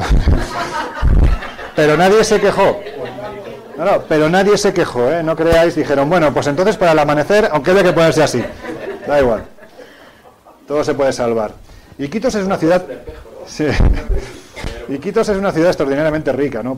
Era una ciudad extraordinariamente rica, ¿no? Para que os hagáis una idea, esta casa, que es la Casa de Fierro, se llama, fue diseñada por Gustave Eiffel, que construyó la Torre Eiffel. De hecho, se hizo para la exposición del año 1889 de París, la exposición universal. Y esta casa, que era el doble de grande, fue comprada por los caucheros, por los que sacaban caucho de estas selvas, haciendo de este lugar uno de los más ricos del planeta. Pues le dio el capricho al señor y dijo, se llamaba Julián Tort, decidió llevarse de la exposición de París esta casa de hierro que hoy en día puedes contemplar en la plaza de armas de Iquitos. De hecho, incluso todo el empedrado de esta plaza es el mismo empedrado que había en la misma exposición de París. Y los caprichos que esta gente se daba eran extraordinarios porque había dinero a manos llenas, ¿no? Y por supuesto, donde hay dinero, pues llegan los masones, ¿no? También tienes una logia masónica en este lugar, ¿no? Fundada además el 24 de junio del año 1869, con lo cual debe de ser, yo me imagino que si no la más antigua de América, de las más antiguas, ¿no? Si, de América del Sur, por lo menos, ¿no? Vamos a dejar a los fundadores de Estados Unidos al margen. Pero aquí me encontré con este señor, el padre Manuel Rodríguez, como no podía ser de otra forma, jesuita. Es un tío extraordinario, de verdad, un leonés que lleva 35 años viviendo en Iquitos y que se ha preocupado muy mucho de no tanto evangelizar como aprender de las tradiciones y de las religiones de los pueblos a los que él acude, ¿no? Él me contaba historias fascinantes, ¿no? Él decía, por ejemplo, que Iquitos, que es un paraíso para los ayahuasqueros, allí hay mucho tarambaina que hace rituales de ayahuasca y es muy habitual en ese mismo malecón encontrarte a gente ya, pues a hippies trasnochados con 50 y pico años totalmente colgados porque fueron los que precisamente fueron en la década de los 80 a Iquitos llamados por la ayahuasca, los envenenaron y allí se quedaron, ¿no? Prácticamente en ese limbo que si efectivamente hay un puente que abre lo visible y lo invisible, pues estos se quedaron en la mitad, ¿no? Y este hombre me contaba muchas cosas, ¿no? De rituales de ayahuasca, de cómo él ha asistido a ceremonias en las que verdaderamente se ha llegado a sobrecoger, ¿no? Por lo que allí aparecía, por los testimonios que le daban, por las visiones de futuro. Yo soy un cura, yo tengo que defender mi religión, pero claro, es que esto también está pasando, ¿no? Y él me hablaba de tres cosas verdaderamente interesantes, ¿no? Que provocan, como diría mi amigo Joaquín Gómez Burón, fundador de la revista Enigmas, él decía siempre que este tipo de cosas ponen espanto en el corazón, ¿no? Es como si de repente la tenaza te agarrara el corazón y empezara a apretarte, ¿no? Y te cuento historias, por ejemplo, de lo que os decía al principio, los demonios. Hay una zona muy determinada de la selva que los indígenas denominan chacra supay. La chacra supay es la chacra del demonio, digamos que, por decirlo a la andaluza, el terruño del demonio. El supay es el demonio, ¿no? Es la forma que tienen ellos de llamarlo. Mira, metas al demonio y me parece una mosca. Sí. Bueno, pues en este lugar no puede entrar nadie. ¿Por qué? Porque es como si entraras en una especie de puerta a otra dimensión que te lleva a ese inframundo donde habita este ser, ¿no? Entonces nadie se atreve a hacerlo. Lo que pasa es que el demonio intenta engañar, el supay intenta engañar al testigo. ¿Y cómo lo hace? Bueno, lo contaba este hombre, es que era un ejercicio de antropología extraordinario, porque dice que los indígenas aseguran que el demonio se manifiesta como una persona que tú conoces. Imaginad, yo estoy en mitad de la selva, yo no sé que ahí está la chacra supay y de repente me aparece Juanjo. Claro, yo conozco a Juanjo. Juanjo me llama, ¿cómo no voy a acudir? Pero el problema es que el demonio, el supay, tiene los pies invertidos, al revés. Y según me va llamando Juanjo, Juanjo va caminando hacia atrás sin que yo me dé cuenta. ¿Qué pasa? Que la persona que ve al supay se acaba perdiendo en la selva y ya no regresa jamás. Y ellos creen a pies juntillas en estas historias. ¿Para qué hablaros de los bufeos del agua? Los bufeos del agua son los delfines rosados, esos delfines de río que son extraordinariamente feos, o sea, una cosa horrible.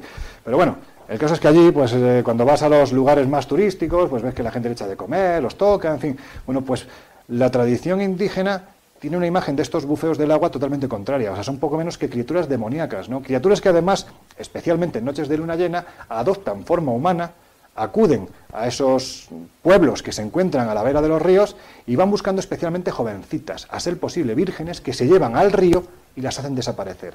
Cuando llegas a estos lugares y hablas, especialmente con los sabios de la tribu, no te cuentan el testimonio de uno, ni de dos, ni de tres, sino te hablan de muchos testimonios de personas que han desaparecido, de jovencitas que han desaparecido, porque los bufeos del agua se la han llevado. Hablando con Jesús Callejo hace no mucho tiempo, me comentaba que esa imagen del supay, también en determinadas tradiciones del norte, especialmente lo que es la mitología cántabra y astur, te encuentras representaciones muy parecidas, ¿no? Por lo tanto, es curioso que se produzca esa similitud en pueblos que en principio no se han juntado, porque esas tradiciones vienen de mucho antes de la época precolombina, ¿no?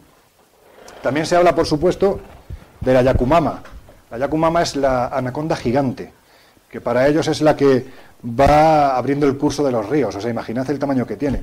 Tan grande no debe de ser, pero sí es cierto que Percy Harrison Fawcett, una de las cosas por las que la Real Sociedad Geográfica Británica se rió de él, es porque decía que había visto una serpiente de 30 metros, una anaconda de 30 metros. Y decían que eso era imposible. También decía que había visto perros con 2 hocicos. Es cierto que hay un tigre de selva, que la sensación que te da es que tiene, pues eso, ¿no?, como 2 hocicos, pero tampoco le creyeron. Esto podría contribuir a que se crearan esa suerte de animales mitológicos que son reales y que se van descubriendo, ¿no?, conforme se va avanzando en la investigación de esta selva. ¿Veis lo que hay ahí? Venga, a ver quién lo ve.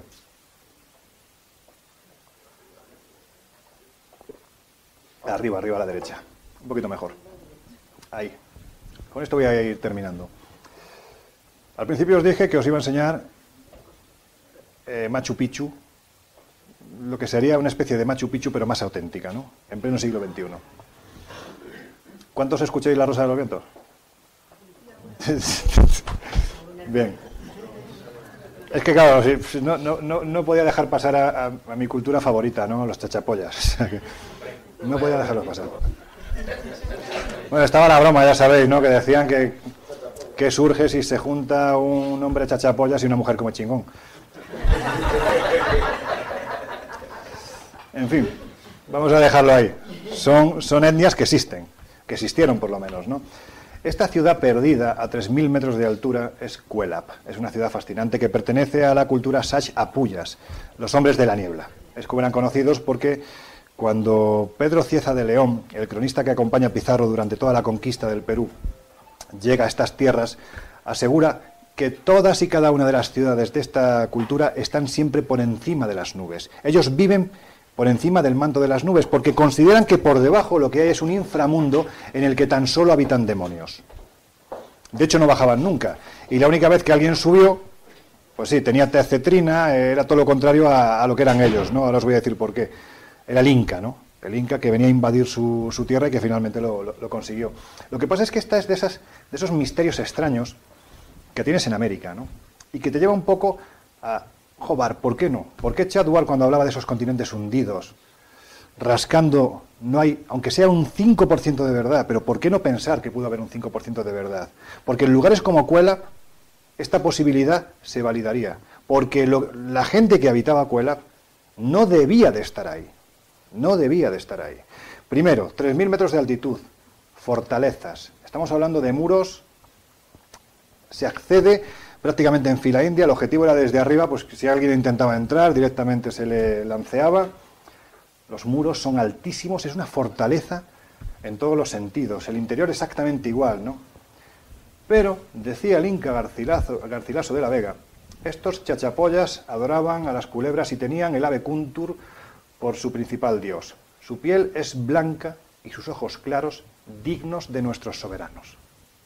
¿Qué demonios hacía gente que nos dicen las crónicas que si el Inca tenía una altura máxima de 1,50 m, 1,55 m, esta gente estaba pasando el 1,70 m, con los ojos azules y verdes, con la piel absolutamente blanca, con el pelo rubio o pelirrojos? ¿Qué hacía esta gente aquí? ¿De dónde había venido esta gente? Pues es uno de los grandes misterios que nos encontramos en América. El problema que hay en Cuelap, que como os digo es una ciudad que si alguien tiene oportunidad de visitarla, que lo haga, porque vais a ver lo que verdaderamente es una ciudad perdida hoy en día, que se puede ver. Y os vais a encontrar con 20 llamas que os van a escupir nada más veros, que no es como la de Machu Picchu, porque esa está maestrada, estas no. Y os vais a encontrar con 2 personas trabajando ahí, que siempre son los mismos, picando la piedra, ¿no?, para intentar sacar algo en claro de por qué está este sitio ahí, y prácticamente nadie más. De hecho, llegar es difícil, ¿no? Porque tienes que recorrer unos senderos de montaña, la montaña va creciendo, vas viendo los rastros del último que se ha despeñado 1000 metros más abajo. Es decir, es un ejercicio importante, sobre todo para los que tengan vértigo. También pensad que aquí ataca el soroche, el mal de altura. Es decir, es que a partir de 3000 metros no puedes ir con un coche a gasolina, tienes que ir con un petrolero, como dicen ellos, ¿no? Con un gasoil, porque el motor a combustión pierde fuelle y te puedes quedar. Si fumáis, llevaros cerillas, porque el mechero no hay combustión, no enciende. Es decir, el cuerpo te obliga a ir despacio, no bebáis cerveza, porque el gas te provoca que en un momento determinado el corazón se acelera y no os cuento cómo es la digestión, si coméis mucho también, ¿no? Y son cosas que hay que tener en cuenta, ¿no? Yo en este lugar además tuve una experiencia bastante peculiar, ¿no? Y es que, es que claro, son cosas que yo no cuento nunca, pero bueno, la voy a contar. La voy a contar. Estando en este lugar con Juanjo Revenga, que ha sido el director de las series las que yo he participado para Televisión Española, y bueno, pues al que le agradezco, ¿no?, que me haya llevado a estos sitios, porque para mí ha sido descubrir un mundo completamente diferente, ¿no? Estando en este lugar, haciendo un ritual con el chamán, con Ulises Gamonal, el que os comentaba anteriormente, en un momento determinado, pues estaba el arqueólogo Quirino Olivera, Juanjo Revenga, estaba el señor arqueólogo chamán y otro señor, que era el que custodia un poco la ciudadela de Cuélap. Y en un momento determinado dice, vamos a hacer un ritual, ¿no? Se había inflado, llevaba todo el viaje comiendo hojas de coca, ¿no? Al punto de que cuando se le acabó la hoja de coca, pidió que paráramos el coche, había una orquídea y se la comió. Y yo dije, pero esto es un poco perder la tradición, pero en fin, él quería seguir con su estado alterado de conciencia, ¿no? Y estando allí, estaba todo lleno de nubes, ¿no? Recuerdo que nos subimos a una especie de templete, que hay en la parte que se asoma al barranco, ¿no? ¿Cómo se llama? El castillo. Era el templo mayor, ¿no?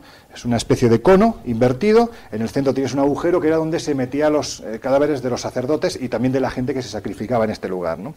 Pues estando allí en un momento determinado, empieza a invocar al Inti, al dios Sol, y a los apus de las montañas. Y yo veía aquello y decía, madre mía, nos va a caer una tormenta que ya puede invocar a quien le dé la gana, que lo máximo que nos va a caer va a ser un rayo. Bueno, pues puede ser casualidad, pero en un momento determinado dice, invoco al Inti, que salga el Inti, y hace un rayo de sol, ¡pum! Y si nos coloca justo encima, bueno, porcentaje de casualidad, cuidamos a la estadística, seguramente es esto. En un momento determinado había uno de los que venía con nosotros que tenía una gorra puesta. Al chamán le incomodaba mucho, porque estaba haciendo un ritual. Por favor, te quitas la gorra. El otro que no le hizo caso. Golpe de viento, pum, y la gorra se va a tomar por saco. Bueno, ya empezamos a mosquearnos. Pero lo verdaderamente interesante es en un momento determinado, cuando está haciendo el ritual, yo os puedo asegurar que tuve la sensación como si el suelo, como si estuvieras encima de una olla a presión. Y de repente empieza... Yo empecé a notar cómo, oye, que es que me movía. Cuando terminó el ritual, me acerqué a mi amigo Juanjo y le dije, oye, Juanjo, me ha pasado una cosa que de verdad me ha dejado alucinado y no sé si era una percepción mía por el lugar en el que estamos. Dice, ¿qué te ha pasado? Digo, mira, que había un momento que el suelo parecía que se estaba moviendo mucho, ¿no? Y me dice, sí, yo también lo he notado, pero es que además previamente me había dicho Ulises que cuando se activaba este lugar, cuando los chamanes, los sacerdotes en su tiempo activaban el lugar, cuando supuestamente venía el ave Kuntur, esto empezaba a temblar. Y digo, joder, pues vaya. Si os puedo decir a nivel personal que por aquel entonces, creo que es casualidad, un familiar muy cercano, muy cercano, estaba muy mal, al punto de que yo estaba con la desesperación de saber que me tenía que volver, pero no tenía forma de hacerlo, porque salir de allí eran días de recorrido. Y en ese momento nos dijo el chamán, ahora mentalmente pedid algo que queráis que se cumpla.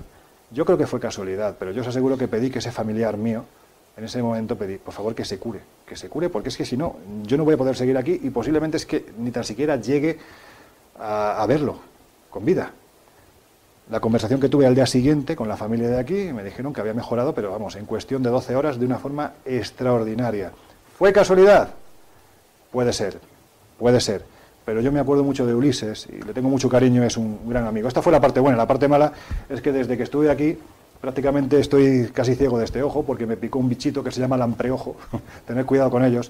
Es una especie de mosquito que tiene como garfios, se te mete en el ojo, se te engancha y te suelta un líquido que te provoca una conjuntivitis brutal, ¿no? La cuestión es que para sacar ese bicho solo se puede hacer con agua a presión. Claro, a 3000 metros de altura, ¿dónde encuentras agua a presión? Que nadie piense en que nadie se puso a mear. No.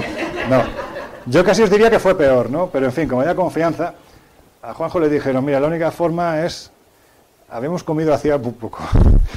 Dice, la única forma es que te metas agua en la boca Bueno, pues así me tuve que tragar como 4 o 5 sorbos de un señor que me estaba echando agua en el ojo, pero que consiguió finalmente que ese bicho se liberara. Lo que pasa es que finalmente, bueno, cuando llegamos a San Juan de las Chachapollas, que es el pueblo más cercano que hay, pues me echaron un colirio y me terminaron de fastidiar el ojo. O sea que me lo dejaron, pues eso, a la virulé. Pero en fin, son los avatares típicos de este tipo de expediciones, la parte un poco más desagradable, ¿no? Bueno, voy al anterior. La sensación que te queda cuando vas a la selva, cuando estás allí, echas de menos el váter por encima de todo. Ya os lo digo. La ducha en segundo lugar. La ducha, o sea, la primera ducha que te pegas es como si de repente estuvieras siendo acariciado por 12.000 valquirias. O sea, es una cosa maravillosa, ¿no? Pero ¿sabéis lo curioso? Cuando estás allí, estás pensando, joder, ¿qué se me ha perdido a mí aquí? ¿Qué hago yo aquí? ¿Por qué me habré metido en este berenjenal? ¡Qué desagradable! Cuando llegas a tu país, nada más pisar el aeropuerto, ya estás deseando de irte, de volver otra vez. ¿Qué tendrá este lugar maldito?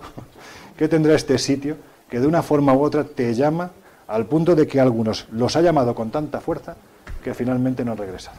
Así que aquí lo dejo. Yo espero, si llego, espero regresar. Sí, ¿no? Muchas gracias. Pues nada, venga, a ver quién se atreve. ¿Estará dispuesto a contestarle y todo? Bueno, ya veremos. Depende de la pregunta. No te cortes, hombre, pregunta. Sí, que te lo ha hecho tu amigo. Pregunta. Bueno, pues nada, podemos hablar de esto, podemos hablar de lo que queráis. Porque si estáis aquí es porque os gusta el misterio. O sea, que si queréis que hablemos de cualquier cosa, que empecemos un debate, una tertulia. De la torre que salía luces, ¿qué se supone que era? Vamos a ver, la hipótesis barajada por los arqueólogos es que estás hablando de unas montañas de cuarzo. De un cuarzo casi cercano al yeso. Del que en un momento determinado, por reacciones químicas, salen chispazos. Pero claro, lo que te dicen las crónicas y los indígenas es que son luces que salen de ahí. Luces que salen y que se vuelven a meter. O sea, es decir, si hicieras una interpretación ufológica, que yo por supuesto no voy a hacer, pero si te fueras a la ufología extrema, pues seguramente habría que te diría, pues es que lo mismo es una base, ¿no? Donde entran y salen ovnis. Sea lo que sea, eso está ahí. Lo que también es cierto, te puedo decir, es que prácticamente en el siglo XX, una vez que desaparece Percy Harrison Fawcett, son muy pocos los que han asegurado haberlo visto. Y ninguno los que han traído una mísera fotografía o una grabación de vídeo, por ponerte un ejemplo, ¿no? Entiendo que ahora mismo hay medios para poder llegar a estos lugares, posiblemente más fácil, tenemos coordenadas, pero también queda en la otra vertiente, también te lo digo, queda en una vertiente en la que si tú vas buscando la ciudad de Paititi, te estás yendo prácticamente en dirección contraria, ¿no? O sea que... Islas míticas pero en tierra. Islas míticas pero en tierra. Islas míticas pero en tierra. Sí, San Borondones. Mira, es una buena reflexión. Mira, si tú vas a Cuelap, hay un lugar en toda la ciudadela, que junto con el castillo es el más sagrado, que es como una especie de columnas, bueno, piedra sobre piedra, y luego pues como si fuera una puerta. Realmente es una puerta. Lo que pasa es que, claro, cuando la ves, esa puerta se asoma al vacío. Entonces, lo que te dice la tradición de los hombres de la niebla es que allí era donde se realizaban los rituales. Arrojaban al vacío al elegido, al que tenían que sacrificar, y ese accedía al inframundo de una forma más rápida. Es decir, para ellos era una especie de puerta interdimensional. Pero es parecido a lo que te encuentras, por ejemplo, en Tiahuanaco. Es que puertas a las estrellas te encuentras prácticamente en todas las culturas. A las estrellas, por poner una denominación romántica, ¿no? Como la película Stargate. Pero para la gente de aquel tiempo, incluso hoy en día, tú hablas con los aymaras, en el altiplano de Perú y de Bolivia, y ellos están convencidos de que esas puertas funcionan y que es la forma de poder acceder al mundo de sus dioses, el mundo de los viracochas, y que los viracochas accedían a nuestro plano a través de esas puertas. ¿Cuál es el problema de que no vengan o que no podamos ir? Pues evidentemente para ellos la Puerta del Sol de Tiahuanaco, al estar partida por la mitad, pues ha perdido su funcionalidad, por lo tanto no se puede utilizar, pero están convencidos, es como si fuera, pues sí, efectivamente, una especie de puertas a otra dimensión, claro. Ahora hay que demostrarlo. Hay que ir y volver y traer la prueba. Complicado. Pero sí, sería una especie de San Borondón. Ahora estoy, ahora no estoy, ¿no? Claro. En Paititi se han hecho, por lo que yo sé, solo ha estado en fase de exploración, pero ¿se ha hecho algún tipo de excavación? Es que en Paititi no se ha llegado. No se ha llegado, ¿no? No se ha llegado todavía. Se ha explorado, a ver si se encontraba, pero que... Se ha explorado toda la zona... No se ha excavado en la zona. Mira, ahí tienes la cabeza esta, por ejemplo, que se ha encontrado, ¿no? Cerca tienes, es que no son ni ciudades, son restos de muros, ¿no? Que te encuentras de repente en mitad de lo que parece ser pues un camino empedrado que está cubierto por vegetación. poco más que eso no te encuentras, ¿no? Sí es cierto, por ejemplo, eso me lo comentaba Diego, que desde donde sacó la fotografía de la cabeza era una de las partes altas de Selva, ¿no? Digamos que estábamos en la parte alta de la cumbre, ¿no? de esa zona. Y veía las cumbres cercanas y él me aseguró, y yo de Diego me lo creo, que se veían estructuras mucho más formadas, mucho menos destruidas. La cuestión ¿cuál es? Que tú las puedes ver en tu horizonte, lo puedes ver, pues que parece que está a 2 kilómetros, pero es que 2 kilómetros, andar y subir, es que cuesta. ¿Cuál es la opción ideal? El helicóptero. Eso es lo ideal, llegar con un helicóptero y bajar, saco la foto y me voy. Pero claro, es que el helicóptero, la última vez que preguntamos, eran $1.600 la hora. $1.600.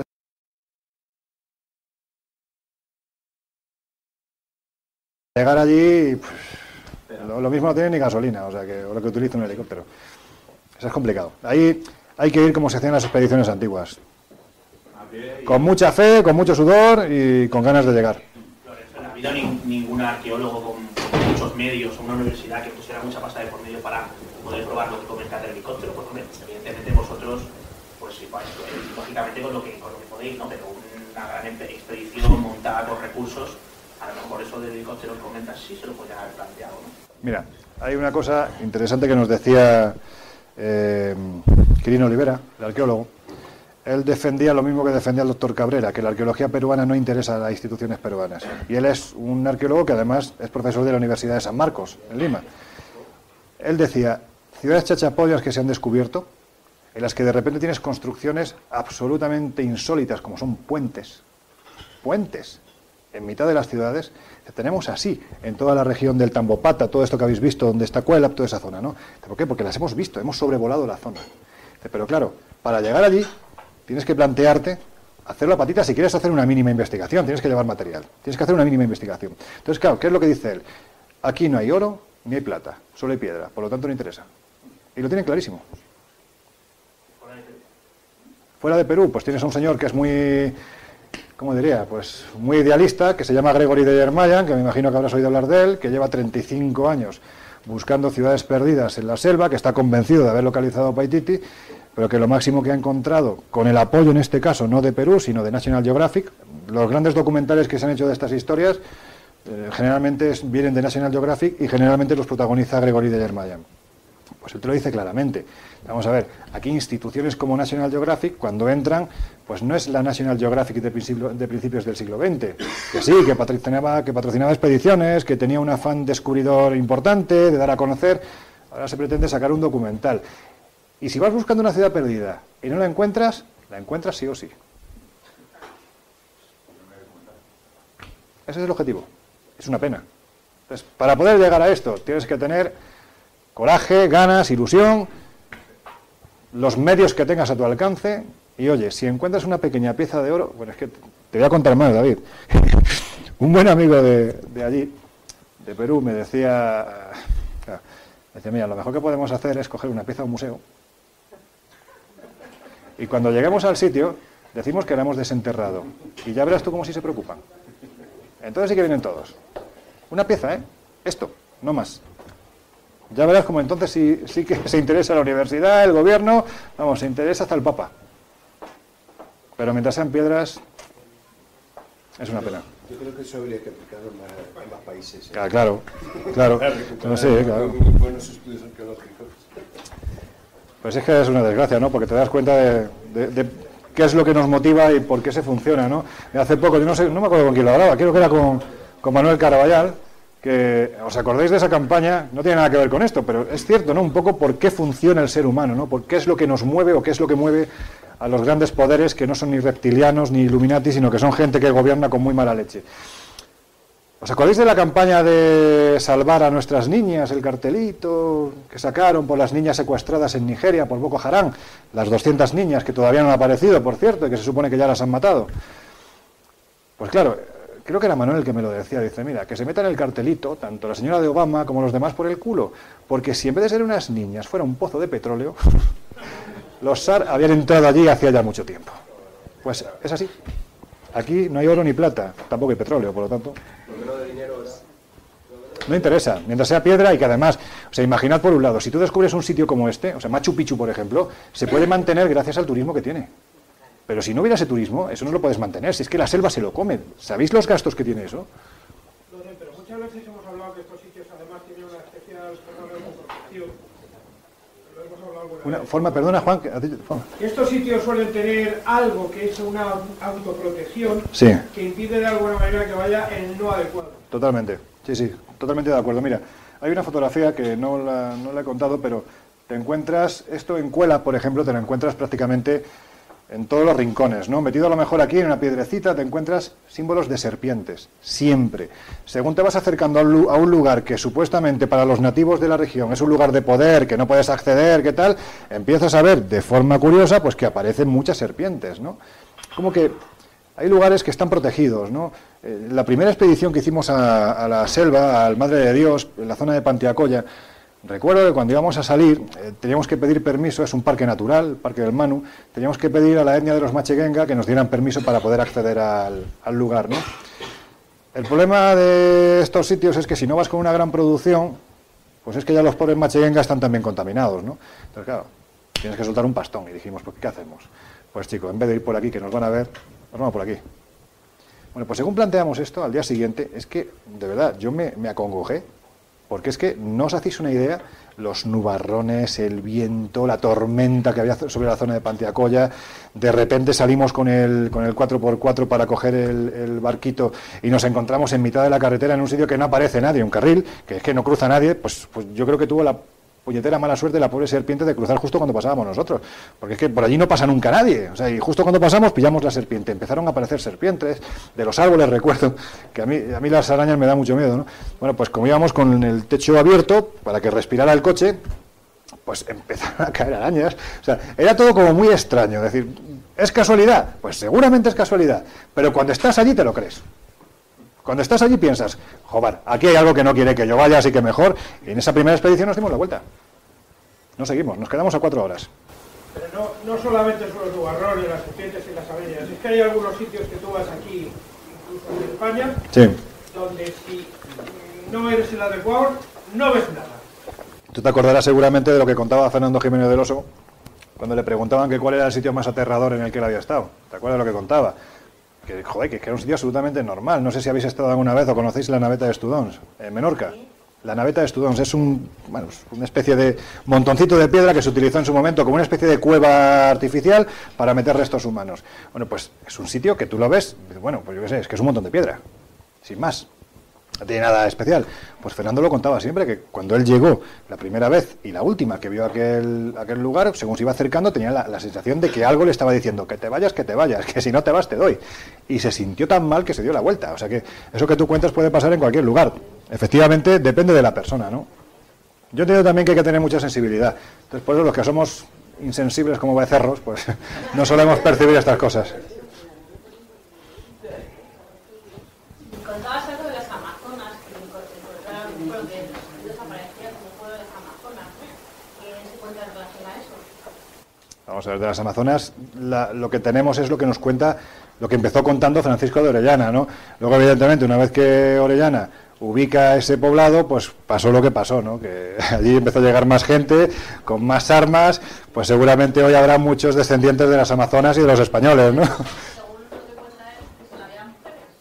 Sí, ellos se encuentran, o sea, lo que les llama la atención que hay un señor muy bajito en la orilla que les empieza a llamar, no recuerdo el nombre, a ver si lo tengo por aquí, bueno, da igual. El caso es que el nombre sí aparece reflejado, el del señor, y este señor es el que le lleva al poblado, donde están las amazonas, que las define pues como unas mujeres extraordinariamente voluptuosas, fornidas, bueno, y que su diosa no, su reina Coniori es todavía más fuerte, ¿no? Y a partir de ahí se entabla la batalla. Lo que no sabemos muy bien es si la batalla fue después de que alguien tocara donde no debía, o es que directamente dijeron, venga, a por ellos, ¿saben? Pero vamos, mucho le tuvieron que impresionar, ya te digo, para que ese río se tendría que llamar Orellania. Es la lógica, ¿no? Y sin embargo se llama Amazonas. Y el nombre se lo puso precisamente a este señor. Le tuvo que impresionar. Esta chica, qué mala leche tiene. ¿Verdad? Después de unos cuantos meses de soledad en la navegación, igual la veían de otra manera. Pues, hombre, después de lo que habían pasado, yo creo que no tenían ganas de nada. O sea, salvo de salir vivos de ahí. Porque, vamos, tenía que ser aquello... Es que de verdad, imaginadlo. Yo muchas veces lo pienso y sea, con poca sensibilidad que se tenga, como en mi caso, pero es que te sorprende, ¿no? Es decir, es que esta gente, ¿cómo se fue allí? Es que nosotros tenemos ya, no una noción, una enorme información de lo que te puedes encontrar en estos lugares, pero esta gente no, esta gente salió de su pueblo. O sea, es que Francisco de Pizarro era un señor que cuidaba cerdos. Y se van a un sitio que desconocen, se encuentran con un mundo absolutamente nuevo, muy hostil, y ellos, parapetados con esas armaduras, tienen que andar avanzando. Hay una historia muy graciosa, bueno, graciosa dentro de lo que cabe, que es una historia de la expedición de Gonzalo Pizarro, para que veáis la brutalidad, ¿no?, de los medios empleados. Ellos querían encontrar el país de la canela y querían encontrar el dorado. Y evidentemente ellos eran conscientes de que quienes sabían la ubicación eran los nativos de la zona, que se iban encontrando en el camino, ¿no? Por lo tanto, si de repente te salía un indígena a darte un abrazo, un dios, tal, pues no, ven para acá que te voy a interrogar. Mira, decía Pedro Cieza de León, de aquella expedición, decía: el carnicero Gonzalo Pizarro, no contento con quemar a algunos indios que no habían cometido falta alguna, porque no le habían dicho dónde se encontraba la ciudad perdida, ordenó después que se arrojara a otros tantos a los perros, que los despedazaron con sus fauces y los devoraron. Esto recuerda un poco a la historia de Leoncillo y de Becerrillo, ¿no? Los perros de los mastines del páramo que llevó Hernán Cortés en su conquista de México, y que decían los indígenas que tenían los dientes totalmente rojos de la cantidad de indígenas que habían matado. O sea, y además eran unos perros enormes, imaginadlos con armadura, recorriendo esos páramos en mitad de la selva y de golpe y porrazo, pues ala, a devorar. Hoy en día, por ejemplo, en Chiapas, ahí sí nos lo hemos... joder, ¿cómo está la emisora? Nos lo hemos encontrado. Que todavía hoy hay determinados grupos de indígenas chiapatecas que, según ven al hombre blanco, tiemblan. Recuerdan esa historia, es que esa historia para ellos todavía no ha pasado tanto tiempo, sí que son 400 años en esta cosa enorme que es la historia, ¿no? Y dentro de esas otras expediciones que se realizaron a la zona, tenías declaraciones verdaderamente curiosas, ¿no? Hay una expedición de 240 hombres, de los que quedaron tan solo 3, de los que el cronista Fernández de Oviedo decía que se encontró a un cristiano cocinando un cuarto de niño con verduras. Pero es que aquí llega la piedad del católico de entonces, que tampoco cambió mucho con la de ahora, ¿no? Decía el cronista... haciendo gala de su caridad cristiana, añadía que pagaron por su pecado, pues esos 3 hombres nunca volvieron a aparecer. Dios quiso que hubiera indios que después se los comieran a ellos. O sea, así se las gastaban nuestra gente. Nah, es una pasada. Si lees... que todavía no hace mucho, aproximadamente unos 3 años, salió un proceso de gente de las grandes taladoras de árboles que se dedicaban a cazar a los indios porque consideraban que no eran humanos. Claro. O sea, entonces, era un deporte como otro cualquiera, en vez de cazar monos, pues cazaban. Sí, las racias, claro. O sea, claro. Luego no hemos cambiado No. nada, es lo peor. No, y además allí el tema del furtivo maderero te advierten que hay que tener mucho cuidado. Es decir, si tú vas por río, primero, si te encuentras con una tribu de no contactados, no les dejes absolutamente nada. Porque es que con una gripe te estás cargando a una civilización, a una población de 500 años. Y luego te advierten de los madereros, ¿no? De esa gente, son muy peligrosas. Yo recuerdo en uno de los viajes que hicimos que, joder, se nos quedó un cuerpo porque habían desaparecido 2 cámaras japoneses. Fijaros, o sea, los encontraron porque las cámaras japonesas, claro, de televisión llevaban sistema de GPS. Entonces los encontraron enterrados, con las cámaras prácticamente a ras de suelo, ¿no? Y eso fue muy cerca de donde estábamos nosotros, y se llegó a la conclusión de que eran furtivos de la madera que se habían encontrado con ellos. Tuvieron la mala suerte. O sea, que se la gastan así, sí. Bueno, ¿tienes alguna pregunta más? ¿Cuál de los sitios de estos fue el que más te impresionó? Cuelap. Fíjate que, a ver, yo la primera vez que vi Machu Picchu pensé, ¿has estado en Machu Picchu? No, yo no. Vale, pues cuando llegas a Machu Picchu tienes 2 opciones, o hacerlo a través del Inca Trail, que es el camino Inca que llega desde Cuzco, que son 4 días de caminata, pasando por unos paisajes alucinantes, y es el camino Inca. Bueno, te sorprende que de repente te encuentres un cuarto de baño de estos portátiles en mitad del camino, pero bueno, en fin, también en el camino de Santiago pasan estas cosas, ¿no? Pero si llegas por carretera, por el tren que llega hasta Aguascalientes, la población más cercana, empiezas a subir a la montaña haciendo prácticamente eses, no porque estés borracho, sino porque el camino es serpenteante, ¿no? Claro, cuando llegas a Machu Picchu, tienes que subir un pequeño promontorio, ¿no? Y cuando llegas a la parte alta y te encuentras con el Inti Punku, creo que se llama, que es justo ya la entrada, de los chasquis, los mensajeros paraban, ves la ciudadela. O sea, hasta que no llegas allí no la ves. Y claro, te quedas, joder. Claro, yo pensé en ese momento, digo, madre mía, o sea, cuando vea esto no voy a ver nada igual en mi vida, ¿no? Y es cierto que me dejé llevar por la emoción y me puse a pegar saltos y esas cosas que sabes, ¿no? Y pensé, no voy a volver a ver nunca nada igual. Cuela.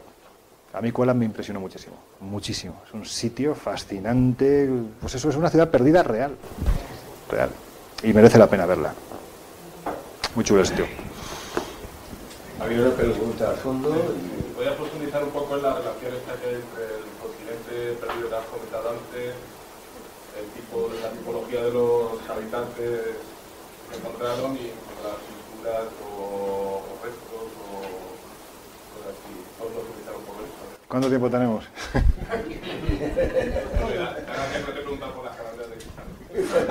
No, es que te digo, o sea, esto te daría para otra charla, te lo digo. No, pero un poco la conexión. La conexión, vamos a ver. Claro, es que aquí, ¿sabes el problema? Te voy a responder, pero este señor va a empezar a poner caras. Sí. A ver, yo tengo certezas que no son demostrables, porque es parte de mi creencia. Yo creo que también un poco el tener la experiencia de haberme pegado la paliza y haber ido a los sitios, pues creo que me da derecho a opinar también, ¿no? sobre algunos sitios. Entonces, ¿qué pasa? Te encuentras esta cultura en mitad de un sitio que no deben de estar, totalmente aislado, y hasta prácticamente bien entrado el siglo XIV nadie sabía ni que estaban ahí. Y ellos mismos pensaban que estaban solos en el mundo, o sea, una cosa muy extraña. No hablan las tradiciones ni del lugar de procedencia, no tienes como en otros pueblos, ¿no? del pasado, como los mayas o los aymaras, que sí hacen referencia a una tierra primigenia, algunos incluso las ubican en el mar. Es decir, no hay referencia en Chachapoyas, pero la constitución física de esta gente, la forma de actuar, los dioses que tenían, la verdad es que te sorprenden, porque, por ponerte un ejemplo, hablábamos de Pascua, Isla de Pascua. Según la tradición, te dicen, tradición, leyenda, te dicen, matices para que no pongas cara, te dicen que es la isla, es la cumbre de la cordillera más alta de ese continente hundido. ¿Vale? Bueno, pues ahí tienes Moai, tienes tal. Claro, ¿cómo describen las crónicas a los primeros habitantes de Isla de Pascua? No son polinesios, ¿verdad? No son polinesios. Es decir, lo normal, en las diferentes migraciones que hubieran venido desde las Marquesas, desde Tahití, pues lo lógico es que allí esta isla hubiera sido poblada pues por gente con los mismos rasgos faciales. Pero es que cuando llegan los primeros colonizadores, por ejemplo, como el neerlandés Jacob Roggeveen, que llega el día de la Pascua del Señor del año 1722, creo que es, lo que se encuentra son gente que si la viste como ellos, pues perfectamente podían pasar por europeos. Entonces, ¿qué hace esa gente ahí? Tez pálida, ojos claros, cabello oscuro, pelirrojo, rubio. ¿Qué hace esa gente ahí? Evidentemente los actuales Rapa Nui no tienen nada que ver con aquellos primeros que se descubrieron cuando llegó Jacob Roggeveen, entre otras cosas porque con los barcos de negreros que iban a Perú, al guano, a recoger el guano en Isla Ballesta, prácticamente es que se cargaron a toda esta pequeña civilización de 5.000 habitantes. Es que no quedó prácticamente ninguno, ¿no? de aquellos, pero lo que sí nos muestran las crónicas es que era gente desubicada de su entorno, gente que por otro lado se parece mucho a lo que te encuentras en Cuela. ¿Tiene alguna relación? Pues no lo sé, no lo sé. ¿Tengo que pensar que esa gente procedía del mismo sitio? Pues mira, yo creo que sí. ¿Que ese sitio fuera un continente hundido? A ver, la Atlántida no puede ser, la teoría tectónica de placas te invalida absolutamente esto. No hubo un continente, un supercontinente en mitad del Atlántico. ¿En la zona del Pacífico? Pues podría ser. Yo por lo menos lo creo. Porque si no, que alguien me explique esto. Yo creo esto. Ahora, que un historiador me explique por qué es así. Y si me da una explicación que me valga, pues lo seguiré sin creer. Yo seguiré creyendo esto.